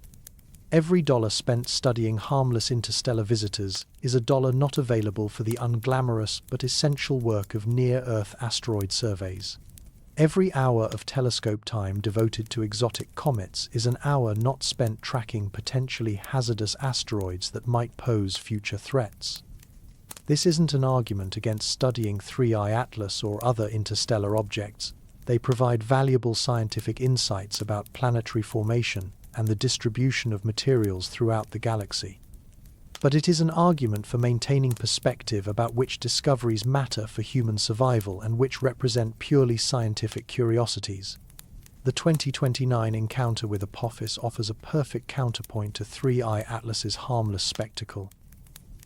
While the interstellar comet will disappear forever into the void between stars, Apophis will provide an unprecedented opportunity to study a potentially hazardous asteroid under controlled conditions. The data collected during its close approach will inform planetary defense strategies for decades to come.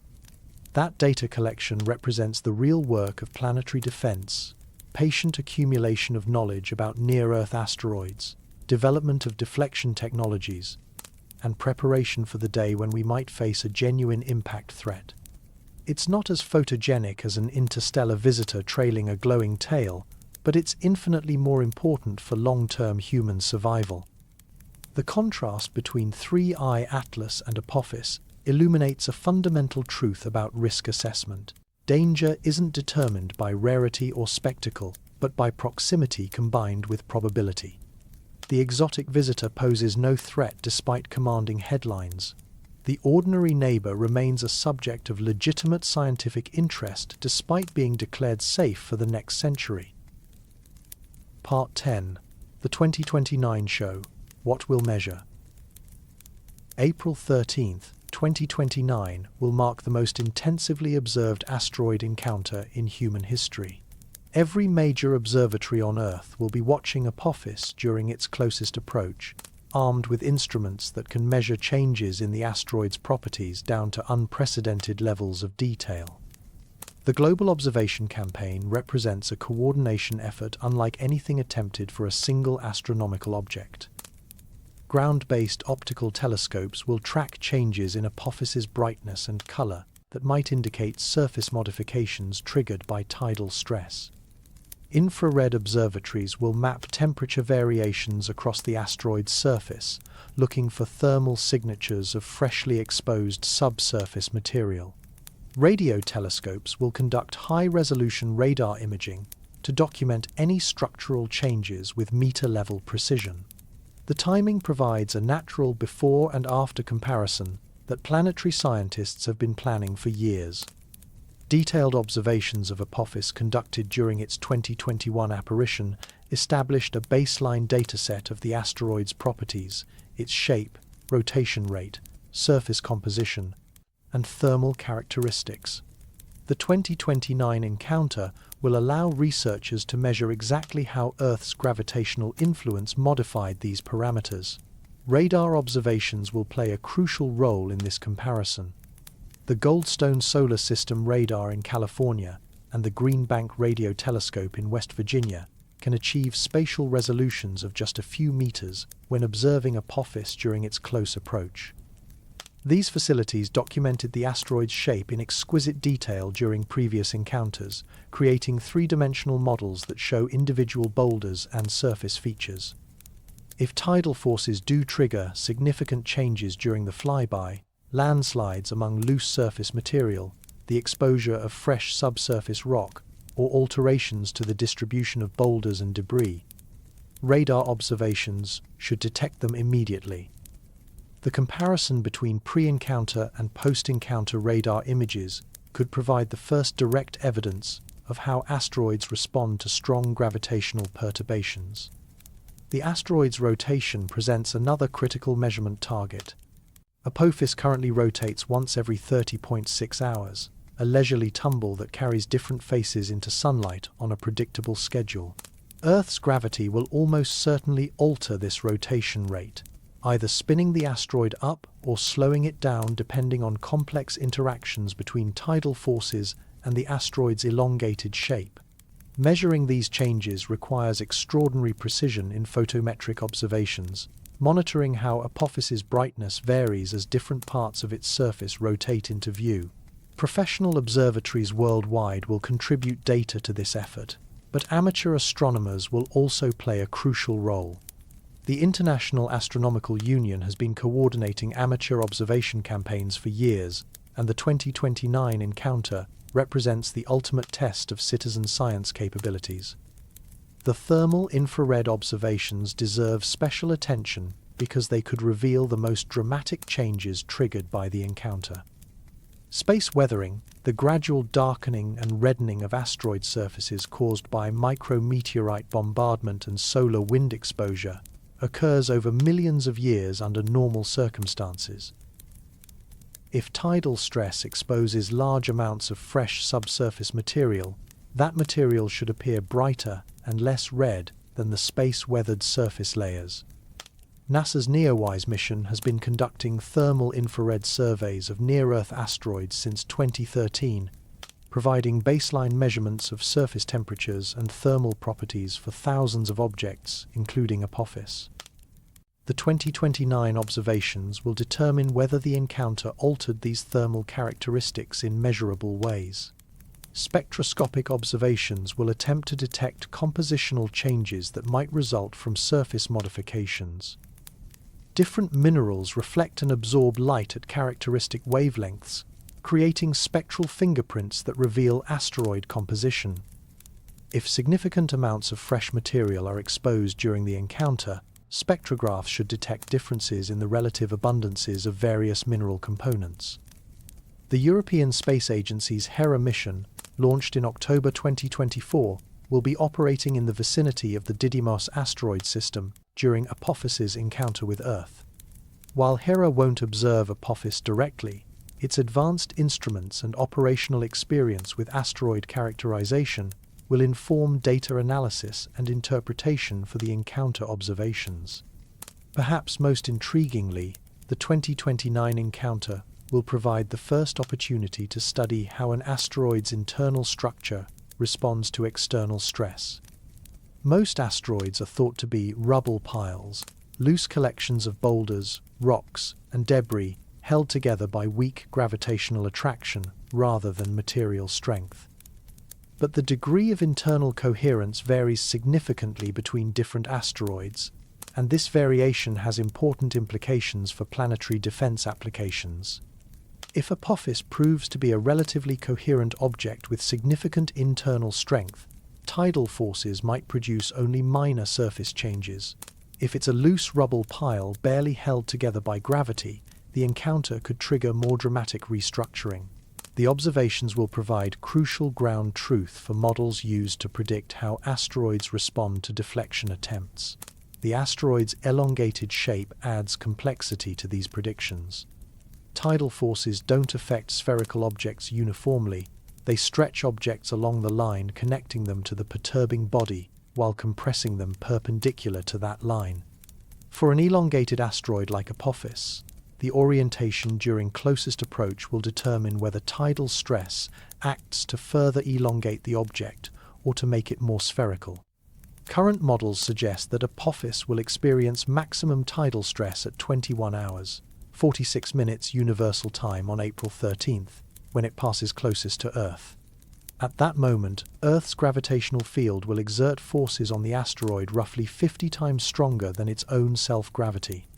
For comparison, the tidal forces that Earth experiences from the Moon are about 10 million times weaker relative to Earth's self-gravity. The Coordinated Observation Campaign will test the limits of ground-based astronomical capabilities. Multiple observatories on different continents will need to hand off observations as Earth's rotation carries Apophis across the sky. Real-time data sharing will allow researchers to adjust observing strategies based on preliminary results from earlier phases of the encounter. Communication delays add urgency to the observation planning. Light takes approximately 0.1 seconds to travel from Apophis to Earth during closest approach, fast enough for real-time observations but slow enough that rapid changes in the asteroid's behavior could be missed if observers aren't prepared. Pre-planned observation sequences will ensure comprehensive coverage even if unexpected events occur during the encounter. The data collected during the 2029 encounter will influence asteroid science and planetary defense research for decades. Current computer models of asteroid structure and behavior rely heavily on theoretical assumptions about material properties, internal cohesion, and mechanical response to external forces. Apophis will provide the first opportunity to validate these models against direct observations of an asteroid undergoing measurable stress. The implications extend beyond pure science to practical questions about planetary defense strategies. Understanding how asteroids respond to tidal stress informs predictions about how they might react to kinetic impact emissions or other deflection techniques. If Apophis proves more or less coherent than expected, those findings could influence the design of future planetary defense missions. But perhaps the most important aspect of the 2029 observation campaign is its role as a dress rehearsal for genuine planetary defense scenarios. The international coordination, real-time data sharing, and comprehensive measurement techniques being developed for Apophis could prove essential if we ever face an actual impact threat requiring immediate characterization and response. Unlike 3I-ATLAS, which offers no practical lessons for planetary defense, the Apophis encounter will generate actionable knowledge that could someday help protect our planet from genuine cosmic threats. Part 11. From Scare to Strategy: Planetary Defense Tactics. The transformation of Apophis from existential threat to scientific opportunity represents more than just improved orbital calculations. It marks the evolution of planetary defense from reactive panic to proactive strategy. When Apophis was discovered in 2004, no formal planetary defense infrastructure existed.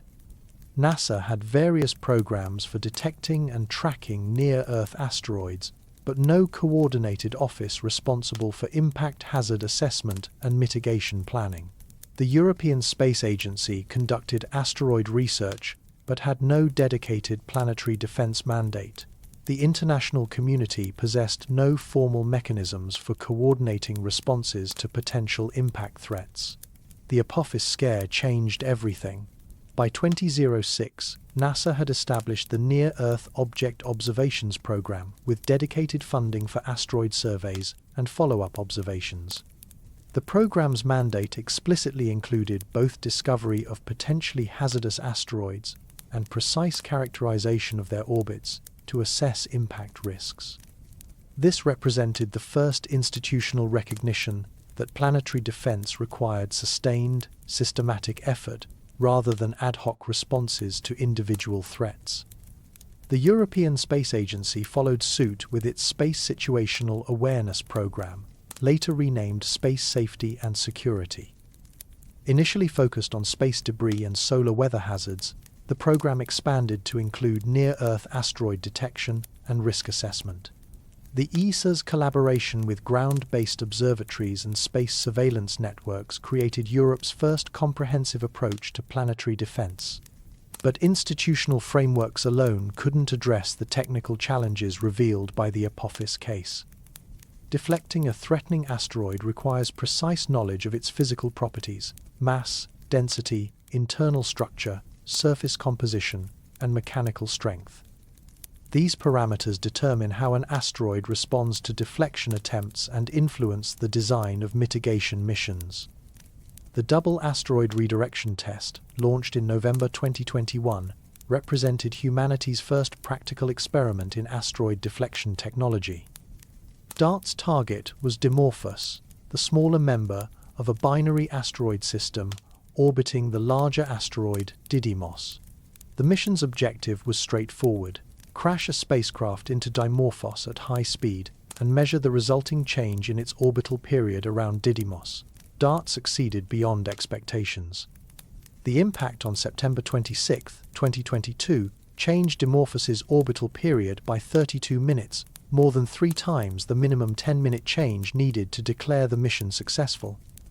The momentum enhancement factor beta, which measures how efficiently impact momentum translates into orbital change, reached approximately 3.6, indicating that debris ejected from the impact site provided additional thrust beyond the spacecraft's direct momentum transfer. This momentum multiplication effect had been predicted by computer models, but never demonstrated in practice.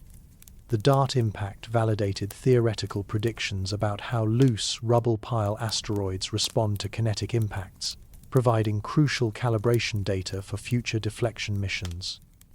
The success proved that kinetic impactor technology could reliably alter asteroid trajectories given sufficient advance warning and careful mission design. The European Space Agency's Hera mission, launched in October 2024, will arrive at the Didymos system in late 2026 to conduct detailed post-impact analysis. Hera's instruments will measure the precise crater size and shape created by DART's impact, map changes in Dimorphos's surface properties, and determine how the impact affected the asteroid's internal structure and rotation state. The DART-Hera collaboration establishes the template for future planetary defense missions. The kinetic impactor demonstrates deflection capability, while the follow-up reconnaissance mission provides the detailed measurements needed to validate computer models and plan future operations. This two-phase approach ensures that theoretical predictions about asteroid deflection are grounded in empirical data from actual space operations. The success of DART has direct implications for Apophis and other potentially hazardous asteroids. The momentum transfer techniques validated at Dimorphos could be applied to deflect genuine threats given sufficient warning time. More importantly, the mission demonstrated international cooperation in planetary defense. DART was a NASA-led mission with significant contributions from European partners and coordination with observatories worldwide. The institutional infrastructure surrounding planetary defense has continued to mature since the DART impact. NASA's Planetary Defense Coordination Office, established in 2016, now coordinates all agency activities related to planetary defense, including asteroid detection, characterization, and mitigation planning. The office maintains close relationships with international partners and serves as the United States government's focal point for planetary defense policy. The International Asteroid Warning Network, established by the United Nations Committee on the Peaceful Uses of Outer Space, provides a forum for sharing information about asteroid discoveries and potential threats. IAWN coordinates observations of newly discovered objects, facilitates rapid communication about impact hazards, and serves as an authoritative source for asteroid threat assessments. The Space Mission Planning Advisory Group, also established under UN auspices, focuses on the technical aspects of deflection missions. SMAC develops guidelines for planetary defense missions, coordinates international planning for potential deflection operations, and serves as a bridge between the scientific community and national space agencies. These institutional developments reflect hard-earned lessons from the Apophis experience about the importance of clear communication channels, authoritative risk assessment, and coordinated international response to potential threats. The chaotic early years of Apophis observations, when different groups produced conflicting impact probability estimates, demonstrated the need for standardized procedures and designated authorities. The technological capabilities supporting planetary defense have expanded dramatically since 2004. The linear and neat asteroid surveys that dominated near-Earth object discovery in the early 2000s have been supplemented by more capable systems like the Asteroid Terrestrial Impact Last Alert System and the Zwicky Transient Facility. These ground-based surveys discover thousands of new near-Earth asteroids annually, while conducting follow-up observations of previously known objects. The upcoming NEO-Surveyor mission represents the next major advancement in asteroid detection capabilities. This space-based infrared telescope, scheduled for launch no earlier than late 2027, will be optimized for discovering dark, hard-to-detect asteroids that are invisible to ground-based optical surveys. NEO-Surveyor should dramatically accelerate the discovery rate for potentially hazardous asteroids in the 100 to 500 meter size range. The Vera C. Rubin Observatory, currently under construction in Chile, will begin operations in 2025 and conduct the legacy survey of space and time. LSST's unprecedented combination of wide field of view, rapid cadence, and deep sensitivity will revolutionize near-Earth asteroid science, potentially discovering hundreds of thousands of new objects while providing precise orbit determinations for known asteroids. But perhaps the most important development in planetary defense has been the recognition that the problem extends beyond purely technical challenges to include policy, legal, and social dimensions. Deflecting an asteroid requires not just the right technology, but also the authority to act, the resources to fund missions, and the international cooperation to coordinate responses. The Apophis case study revealed how quickly an apparent asteroid threat can escalate from scientific curiosity to public concern to policy crisis. The initial 2.7% impact probability generated congressional hearings, emergency funding requests, and international diplomatic discussions about responsibilities for planetary defense. While additional observations eliminated the specific threat, the experience highlighted the need for pre-established decision-making frameworks and response protocols. Current planetary defense planning assumes that genuine impact threats will be detected years or decades before potential collision, providing sufficient time for careful mission design and international coordination. The DART mission validated deflection technology for this scenario, demonstrating that kinetic impactors can reliably change asteroid orbits given adequate preparation time. But the smaller asteroids that make up the majority of undiscovered near-Earth objects might not provide such generous warning times. Objects in the 10 to 100 meter size range could potentially arrive with only months or years of advance warning, requiring rapid response deflection capabilities that don't currently exist. The planetary defense community has begun addressing this challenge through studies of fast response mission architectures and pre-positioned deflection systems. These concepts remain largely theoretical, but they represent the kind of forward-thinking approach that emerged from lessons learned during the Apophis scare. The evolution from Apophis crisis to DART success illustrates how scientific understanding and technological capability can mature rapidly when properly motivated. The same institutional frameworks and technical capabilities that eliminated the Apophis threat now stand ready to address genuine impact hazards that might be discovered in the future. This infrastructure represents humanity's insurance policy against cosmic catastrophe, an investment in capabilities we hope never to use, but can't afford to lack when the time comes. Part 12.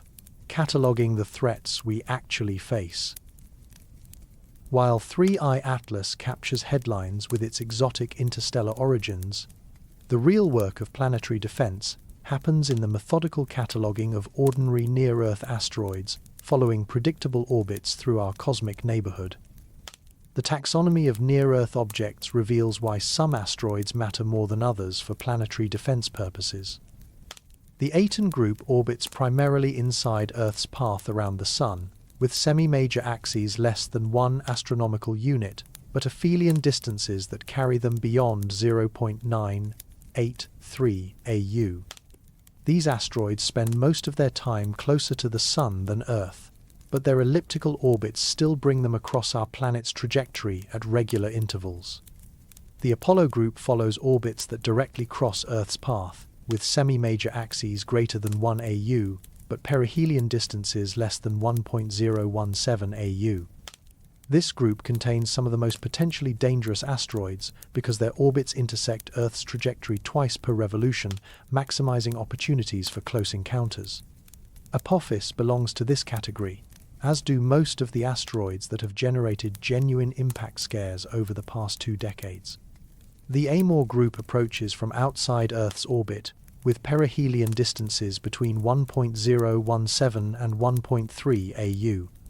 These asteroids don't currently cross Earth's orbital path, but gravitational perturbations over time can evolve their orbits inward until they become Earth crossers.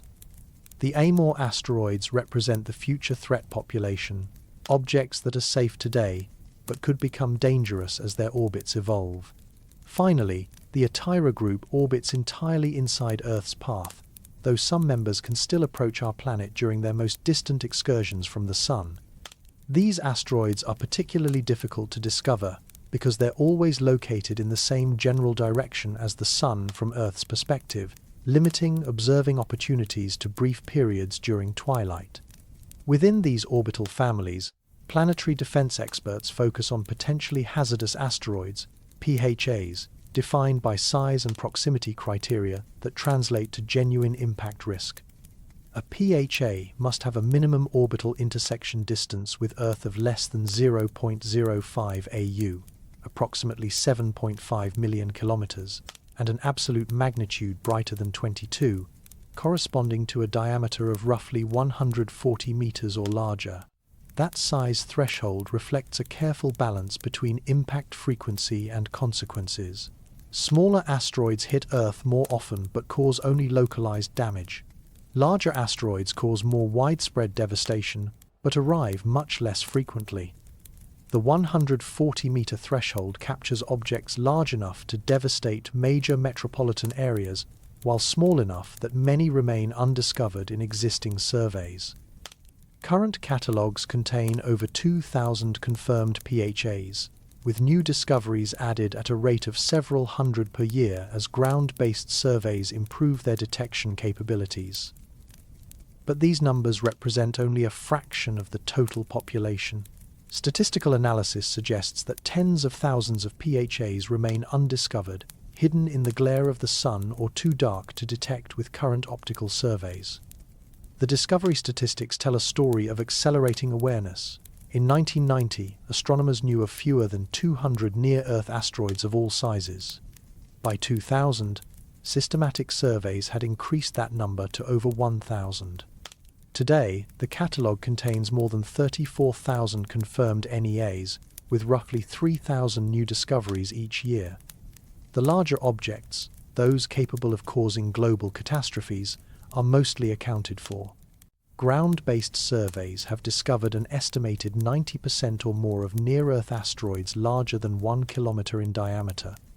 None of these kilometer-class objects pose any near-term impact threat, providing reassurance about extinction-level events for at least the next several centuries. But the smaller objects that could cause regional disasters remain largely undiscovered. Current estimates suggest that fewer than 40% of the 140-meter class PHAs have been found. The discovery rate for these objects is limited by the sensitivity of ground-based optical telescopes, which can only detect relatively bright asteroids against the background glow of the night sky. This detection bias creates a dangerous gap in our knowledge. The asteroids we're missing aren't exotic interstellar visitors or unusual compositional types. They're ordinary near-Earth asteroids that happen to be dark, small, or poorly positioned for ground-based observation.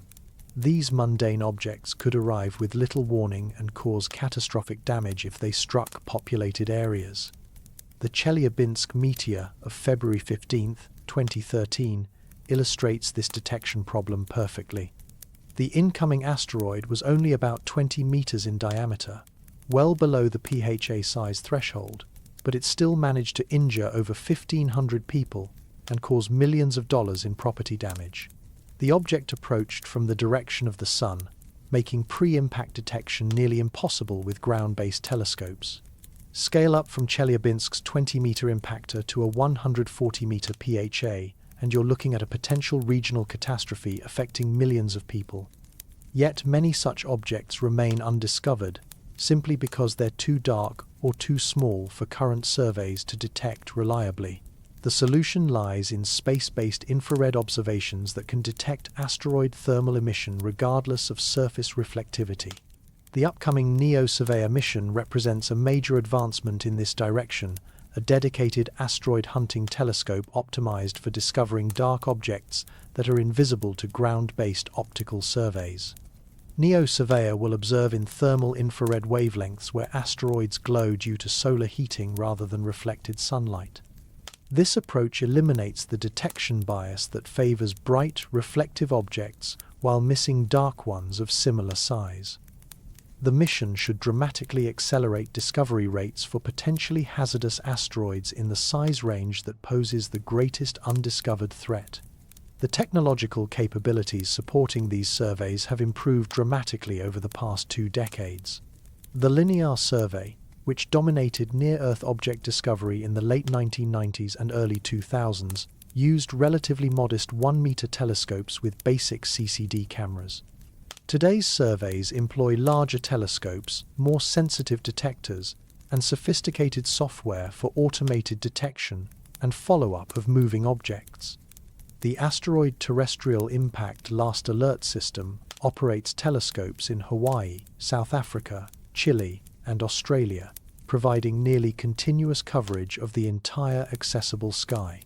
ATLAS can detect asteroids as small as 20 meters in diameter, just days before potential Earth impact, offering at least minimal warning for Chelyabinsk-class events. The Zwicky Transient Facility conducts rapid wide-area surveys using a state-of-the-art camera with over 500 megapixels of detection area. ZTF discovers thousands of asteroids annually, while also conducting follow-up observations to refine orbits and assess impact risks for newly discovered objects. The upcoming Vera-C Rubin Observatory will dwarf all previous survey capabilities when it begins operations in 2025. The Legacy Survey of Space and Time will image the entire accessible sky twice per week, potentially discovering hundreds of thousands of new asteroids while providing precise orbit determinations that eliminate most sources of uncertainty in impact risk assessment. But discovery represents only the first step in the planetary defense process. Each newly detected asteroid requires follow-up observations to determine its orbit precisely enough for reliable impact hazard assessment. This follow-up process can take months or years, during which impact probabilities remain uncertain and potentially alarming. The Apophis experience taught planetary defense experts that early impact probability calculations based on limited observational data should be treated with extreme caution. Most asteroid scares dissolve as additional observations shrink orbital uncertainties and move predicted trajectories away from Earth impact. But this process requires sustained observational effort and clear communication about the difference between preliminary calculations and confident predictions. NASA's Center for Near-Earth Object Studies maintains the authoritative database of asteroid orbits and impact risk assessments. Their Sentry system automatically scans the orbits of all known near-Earth asteroids, searching for potential future impacts and calculating associated probabilities. Objects with non-trivial impact probabilities are flagged for additional observations to reduce uncertainties. The systematic approach to asteroid threat assessment developed over the past 2 decades represents a triumph of applied astronomy. The same techniques that eliminated the Apophis impact threat now operate continuously, screening thousands of asteroid orbits for potential future hazards and triggering follow-up observations when needed. This infrastructure provides humanity's early warning system for cosmic catastrophe, an automated sentinel that never sleeps, never stops searching, and stands ready to detect the next potential threat years or decades before it arrives. Part 13. Communicating risk without fear. April 13, 2029 will present an unprecedented opportunity and challenge for science communication. How do you explain that an asteroid passing closer than our satellites is completely safe while maintaining public trust in scientific institutions? The naked eye visibility of Apophis during its close approach represents a double-edged sword for planetary defense education. Weather permitting, observers across Europe, Africa, and Western Asia will be able to see the asteroid as a moving point of light crossing the night sky without telescopes or special equipment. This visibility offers an extraordinary chance to engage the public with asteroid science, but it also risks generating anxiety about an object that poses no threat. The communication challenge stems from a fundamental disconnect between proximity and danger in this specific case. Apophis will pass closer to Earth than any asteroid of comparable size in recorded history, close enough to thread between our planet and the geostationary satellite belt, yet it represents zero impact risk for at least the next century. Explaining this apparent contradiction requires careful attention to both scientific accuracy and public psychology. The key message must remain absolutely clear and consistent across all official communications. Apophis poses no threat to Earth during its 2029 flyby, or for at least 100 years afterward. This statement isn't hedged with uncertainties or qualified with technical caveats. It represents a mathematical certainty based on precise orbital calculations validated by decades of observations. NASA's approach to Apophis communication has evolved significantly since the early years of uncertainty following its discovery. Current public statements emphasize the safety assessment up front, followed by scientific details about the encounter's importance for asteroid research.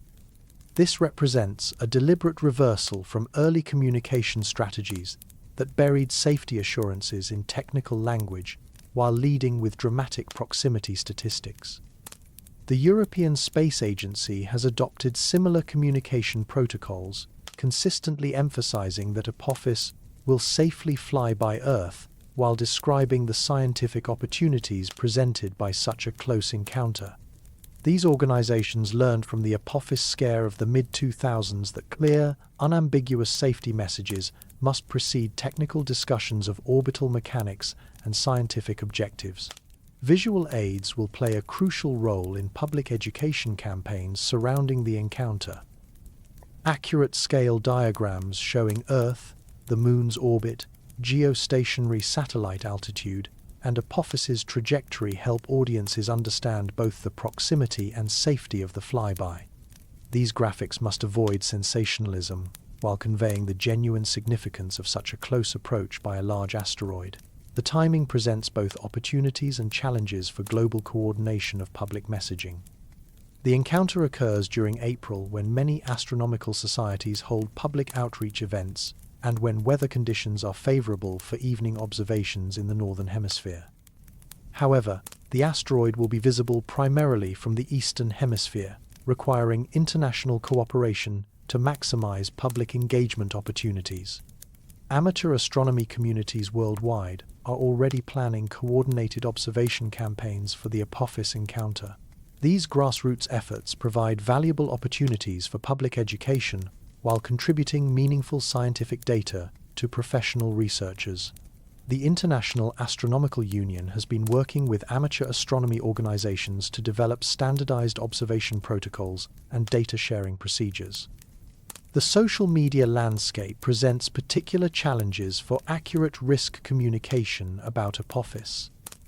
The proximity statistics, passing closer than geostationary satellites, provide irresistible material for sensationalized headlines and viral misinformation.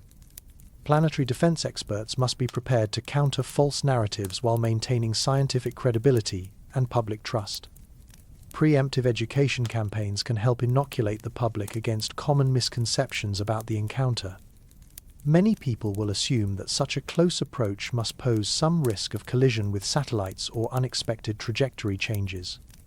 Explaining the precise orbital mechanics that govern the flyby and why these calculations are absolutely reliable requires translating complex mathematics into accessible language.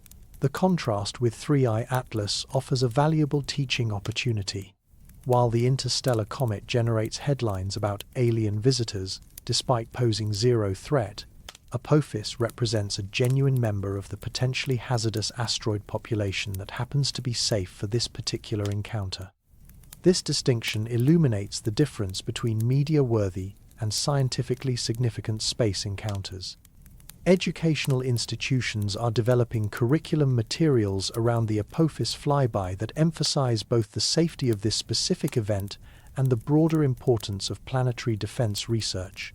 These materials can help students understand concepts like orbital mechanics, gravitational perturbations, and statistical risk assessment using a visible, tangible example. The encounter also provides an opportunity to explain how planetary defense actually works in practice.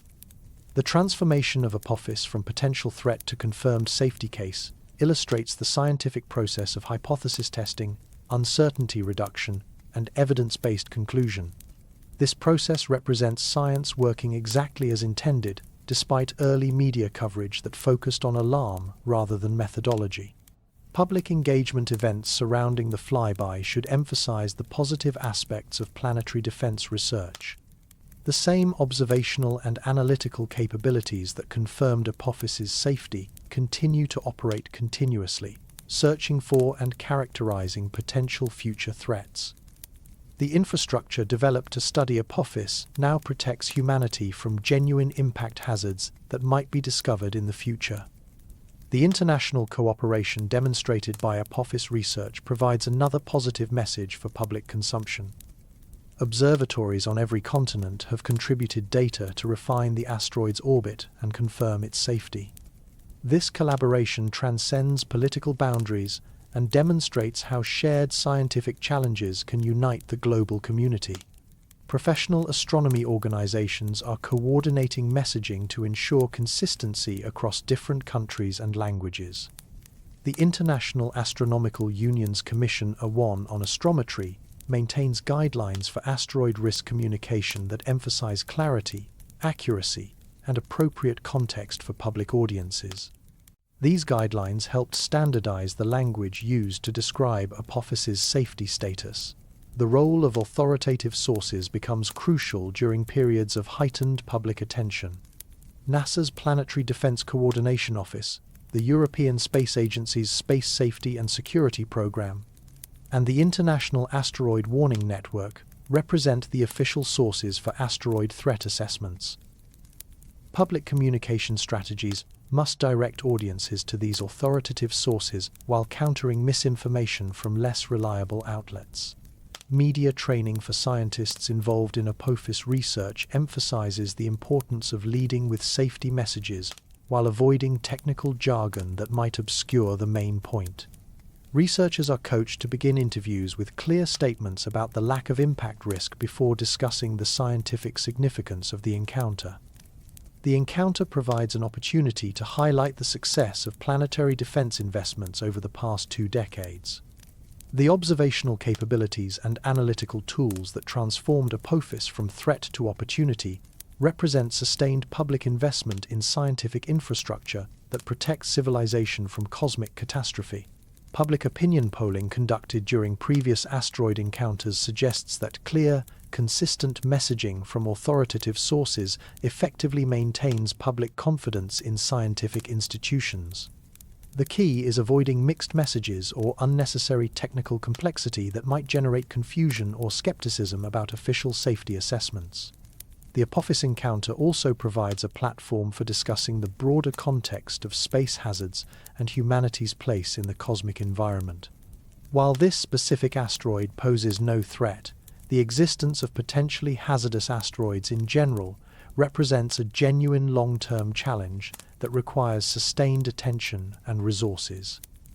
The educational value of the encounter extends beyond astronomy to broader lessons about risk assessment, scientific methodology, and evidence-based decision-making. These skills prove valuable in many contexts beyond asteroid science, from evaluating medical treatments to understanding climate change to assessing technological risks. The success of Apophis communication efforts will be measured not just by public understanding of this specific encounter, but by lasting improvements in scientific literacy and trust in evidence-based institutions. The goal is creating an informed public that can distinguish between legitimate scientific concerns and sensationalized media narratives.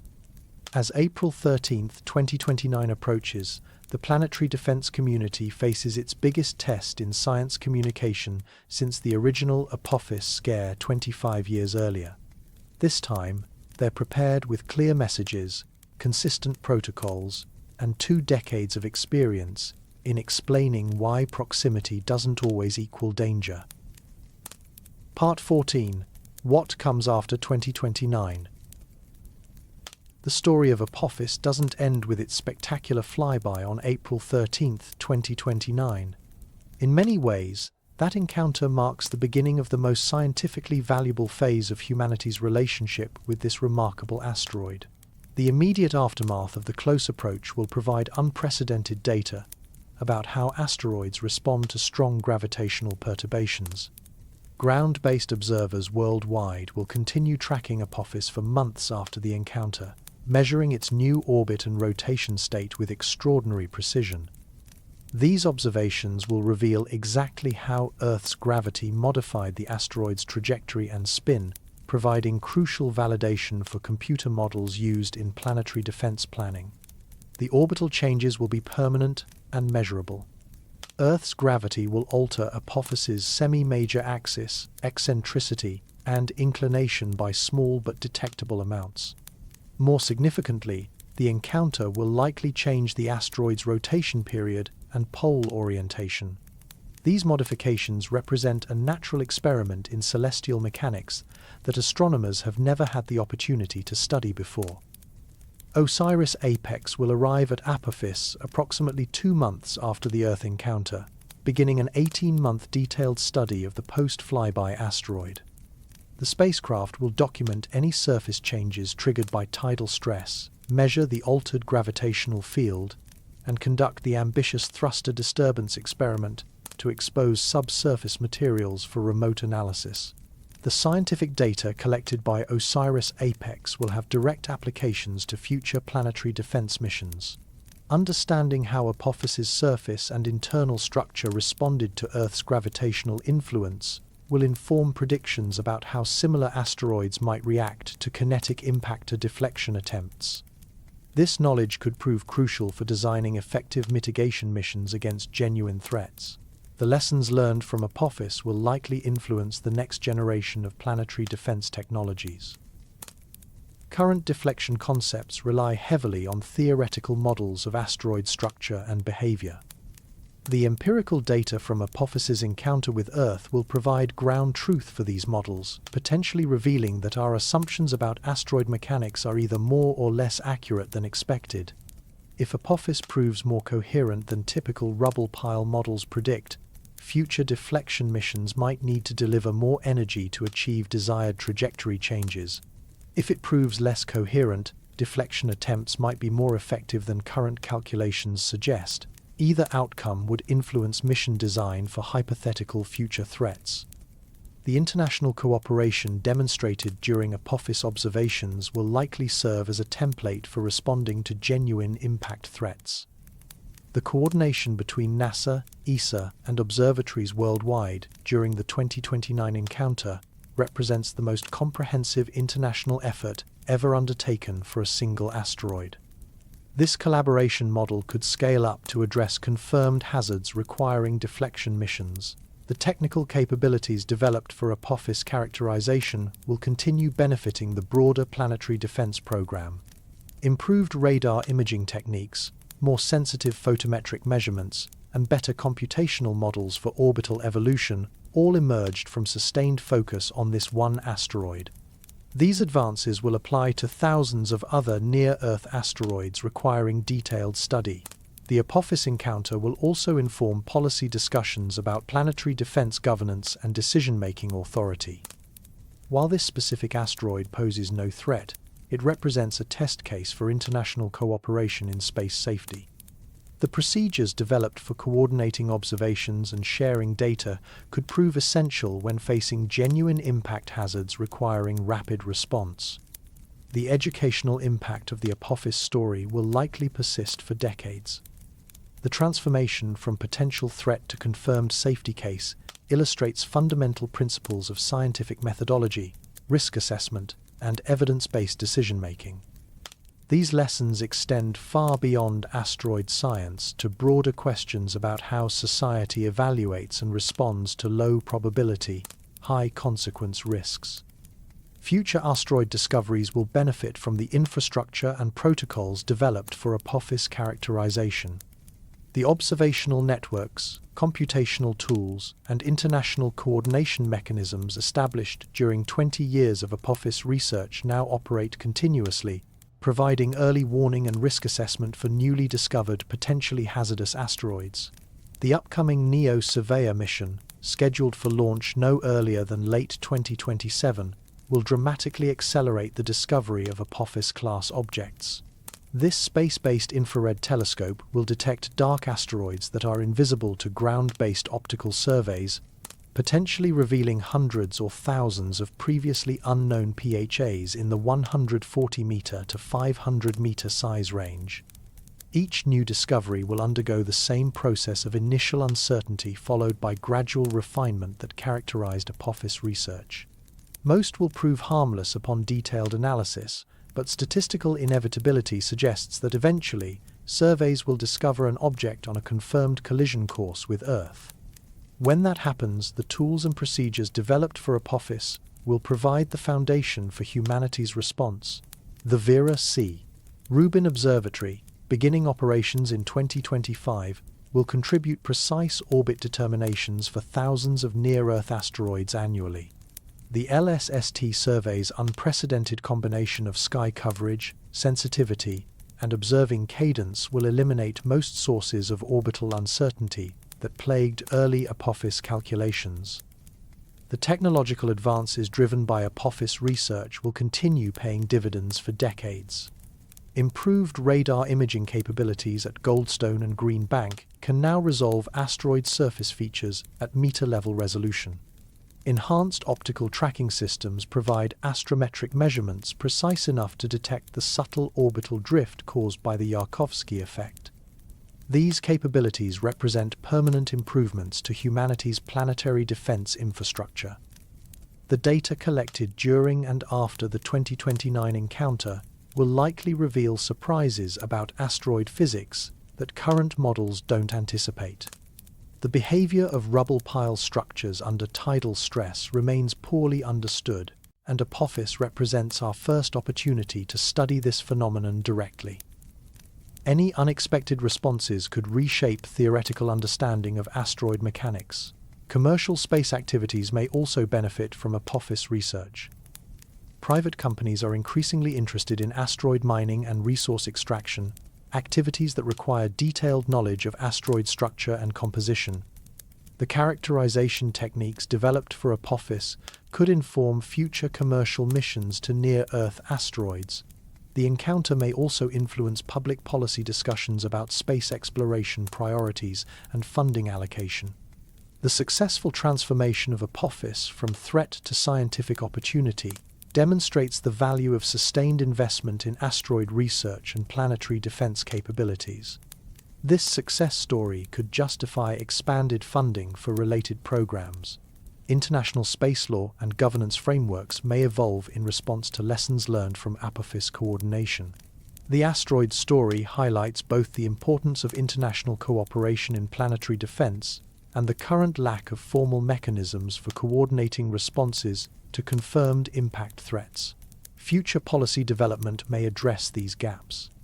The amateur astronomy community will likely maintain interest in Apophis long after the 2029 encounter.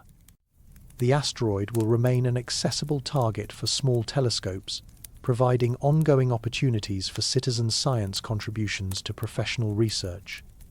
These observations could detect long-term changes in the asteroid's properties triggered by the Earth encounter. Educational institutions worldwide are developing long-term curriculum materials based on the Apophis case study. The asteroid story provides an ideal framework for teaching orbital mechanics, statistical analysis, scientific methodology, and risk communication. These educational resources will benefit students for decades to come. The psychological and cultural impact of Apophis may prove as significant as its scientific contributions. The asteroid's transformation from harbinger of doom to harmless spectacle demonstrates humanity's growing capability to understand and manage cosmic risks. This represents a fundamental shift from passive vulnerability to active planetary stewardship. Future asteroid missions will likely target objects with similar characteristics to Apophis, taking advantage of the detailed knowledge base developed through decades of observation.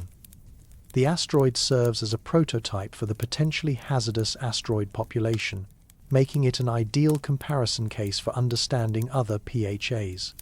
The timing of technological developments may prove fortuitous for applying Apophis lessons to genuine threats. The DART mission validated kinetic impactor technology just a few years before the Apophis encounter, while OSIRIS-APEX will provide detailed post-encounter data that can inform future deflection mission designs. This convergence of capabilities represents unprecedented readiness for planetary defense applications. Speculation about unexpected discoveries during the encounter adds another layer of anticipation to the scientific community. If Earth's tidal forces trigger more dramatic changes in Apophis than predicted, those observations could revolutionize understanding of asteroid internal structure and mechanical properties. Even negative results, no significant changes, would provide valuable constraints on theoretical models. The global nature of the observation campaign will likely establish new standards for international scientific cooperation. The coordination protocols developed for Apophis could serve as templates for other large-scale astronomical projects requiring worldwide participation. The success of this collaboration may influence how the scientific community approaches future challenges. The economic implications of Apophis research extend beyond direct scientific benefits to broader questions about the value of planetary defense investments. The transformation from potential catastrophe to controlled scientific opportunity represents an enormous return on the relatively modest investments made in asteroid surveys and characterization over the past 2 decades. Public engagement efforts will likely continue long after the encounter, as educators and outreach specialists use the Apophis story to illustrate principles of scientific literacy and evidence-based thinking. The asteroid's narrative arc from threat to safety provides a compelling case study in how scientific understanding evolves through systematic observation and analysis. The technical infrastructure developed for Apophis observations will remain available for studying other asteroids, multiplying the return on investment in specialized equipment and expertise. Radar systems, optical telescopes, and data analysis tools optimized for asteroid characterization will continue serving the planetary defense mission for decades. Future historians may mark the Apophis encounter as a turning point in humanity's relationship with cosmic hazards. The asteroid story demonstrates that with sufficient time, resources, and international cooperation, apparent existential threats can be transformed into opportunities for scientific advancement and public education. The encounter will likely inspire the next generation of planetary scientists and aerospace engineers. Young people who witness Apophis's safe passage and the scientific discoveries that follow may choose careers dedicated to protecting Earth from future cosmic threats. This human capital development represents another long-term benefit of the asteroid's scientific legacy. As we look beyond 2029 toward the remainder of the 21st century, the Apophis encounter will likely be remembered as the moment when planetary defense matured from reactive crisis management to proactive threat assessment and mitigation. The asteroid that once threatened to end civilization may ultimately be remembered as the object that taught us how to defend it. But even as we prepare to celebrate humanity's growing mastery over cosmic hazards, the Apophis story contains a sobering reminder. For all our technological advancement and international cooperation, we remain vulnerable to the fundamental forces that have shaped planetary evolution for billions of years. The question isn't whether another potentially threatening asteroid will be discovered, but when and whether the lessons learned from Apophis will prove sufficient to meet that challenge. The real legacy of Apophis may not be the scientific data it provides or the public engagement it inspires, but the institutional frameworks and technical capabilities it helped create. These tools and procedures represent humanity's insurance policy against cosmic catastrophe, an investment in survival that we hope never to need but cannot afford to lack. Part 15, Finale. The real threat isn't 3I-ATLAS, it's complacency. As 3I-ATLAS fades into the interstellar void and Apophis prepares for its historic encounter with Earth, we find ourselves at a crossroads in humanity's relationship with cosmic hazards. The contrast between these two objects illuminates not just the difference between spectacular and dangerous, but between the threats we notice and the ones that actually matter. 3I-ATLAS represents everything we find compelling about the universe: mystery, rarity, the romance of interstellar travel. It arrives trailing a glowing coma visible to backyard telescopes, generates thousands of research papers and news articles, and disappears forever into the darkness between stars. It's beautiful, fascinating, and completely irrelevant to human survival. Apophis embodies the opposite qualities: familiarity, predictability, the mundane reality of gravitational mechanics. It follows the same elliptical orbit it has traced for millions of years, composed of ordinary rock and metal, distinguishable from thousands of similar asteroids only by the accident of its discovery timing and the brief period when we thought it might kill us all. Yet Apophis taught us everything important about planetary defense, while 3I-ATLAS teaches us nothing except the composition of materials from distant stellar systems. The exotic visitor captures our imagination. The ordinary neighbor could have ended our civilization. This distinction matters because it reveals a fundamental flaw in how humans assess risks. We're drawn to the novel, the mysterious, the unprecedented, even when these phenomena pose no actual danger. Meanwhile, we ignore or minimize familiar threats that accumulate quietly in the background, building toward potential catastrophe through the patient mathematics of probability. The space hazard landscape extends far beyond asteroids to illustrate this principle.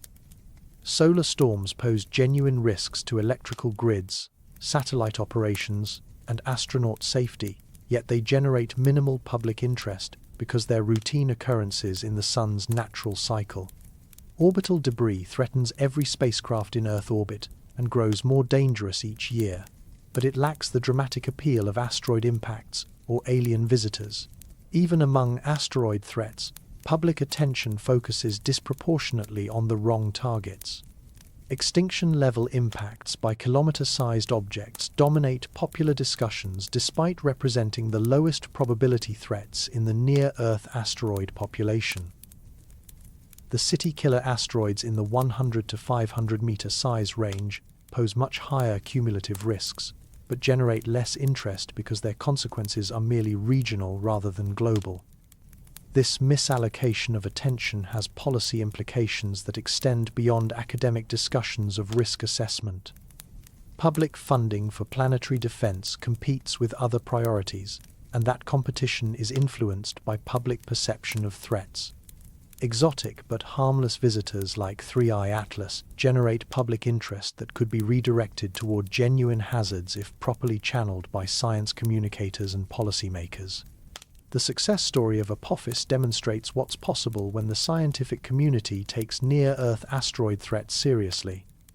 The transformation from potential catastrophe to confirmed safety required decades of sustained observation, international cooperation, and technological development.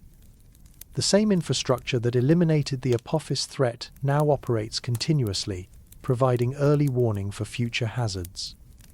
But this infrastructure exists only because previous generations of astronomers and policymakers recognized the importance of mundane threats over spectacular ones. They understood that protecting civilization required systematic surveys of ordinary asteroids, not occasional studies of exotic visitors.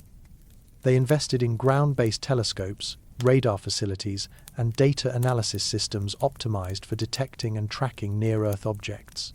The upcoming NEO Surveyor mission represents the next phase of this systematic approach.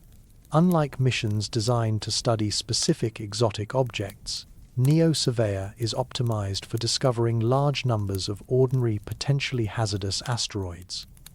Its success will be measured not by the uniqueness of its discoveries, but by the completeness of its catalogue.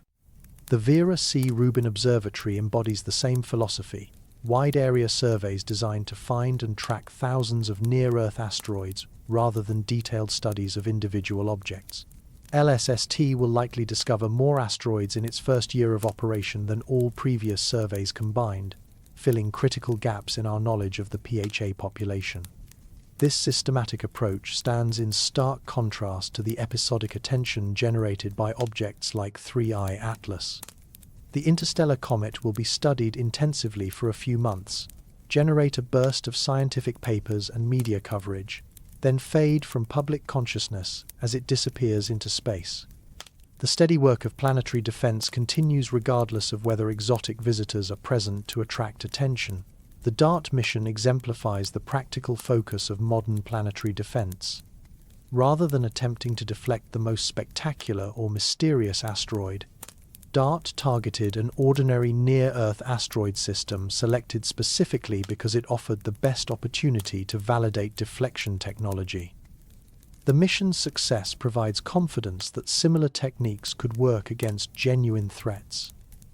International cooperation frameworks like the International Asteroid Warning Network and Space Mission Planning Advisory Group focus on mundane but essential coordination tasks, standardizing observation procedures, sharing data across borders, developing response protocols for confirmed threats. These organizations don't generate headlines, but they provide the institutional foundation for effective planetary defense. The communication challenges surrounding objects like 3I-ATLAS and Apophis reveal another dimension of the complacency threat. Media coverage consistently emphasizes the exotic over the important, the spectacular over the significant. Science communicators must work actively to redirect public attention from harmless curiosities toward genuine hazards. The educational opportunities presented by high-profile encounters like Apophis's 2029 flyby should be leveraged to build lasting scientific literacy rather than temporary fascination. The goal is creating a public that can distinguish between legitimate concerns and sensationalized narratives, between statistical possibilities and credible threats. The economic dimensions of planetary defense also favor systematic approaches over episodic responses. The cost of comprehensive asteroid surveys and deflection technology development is modest compared to the potential consequences of a successful impact. But these investments must be sustained over decades to be effective, requiring public and political support that transcends the attention cycles of individual objects. The technological capabilities developed for planetary defense applications often benefit other areas of space science and exploration.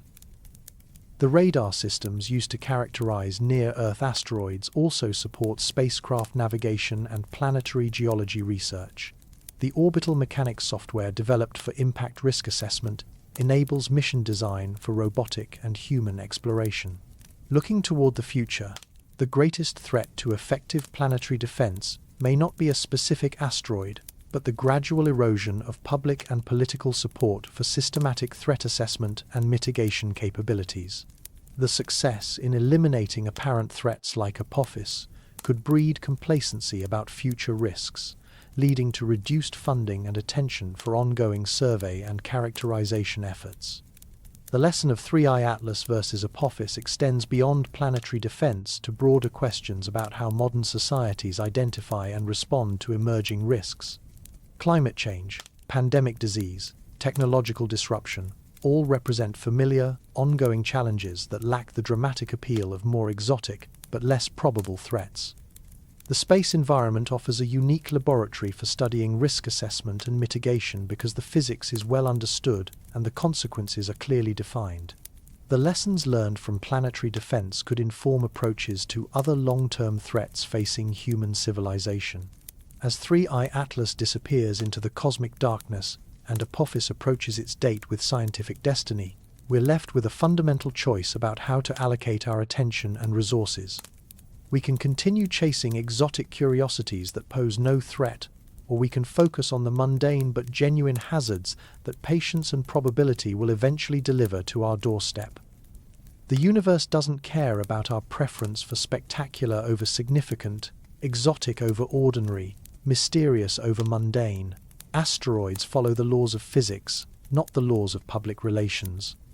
Our survival depends on understanding this difference and acting accordingly.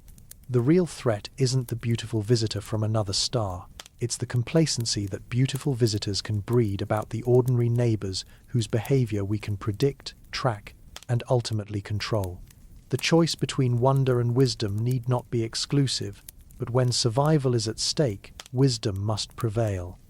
In the end, the most profound discovery about 3I-ATLAS may be what it reveals about ourselves, our attraction to the exotic, our neglect of the ordinary, and our ongoing struggle to align our instincts with the mathematical realities of existence in a universe that remains, despite our growing knowledge, fundamentally indifferent to our survival.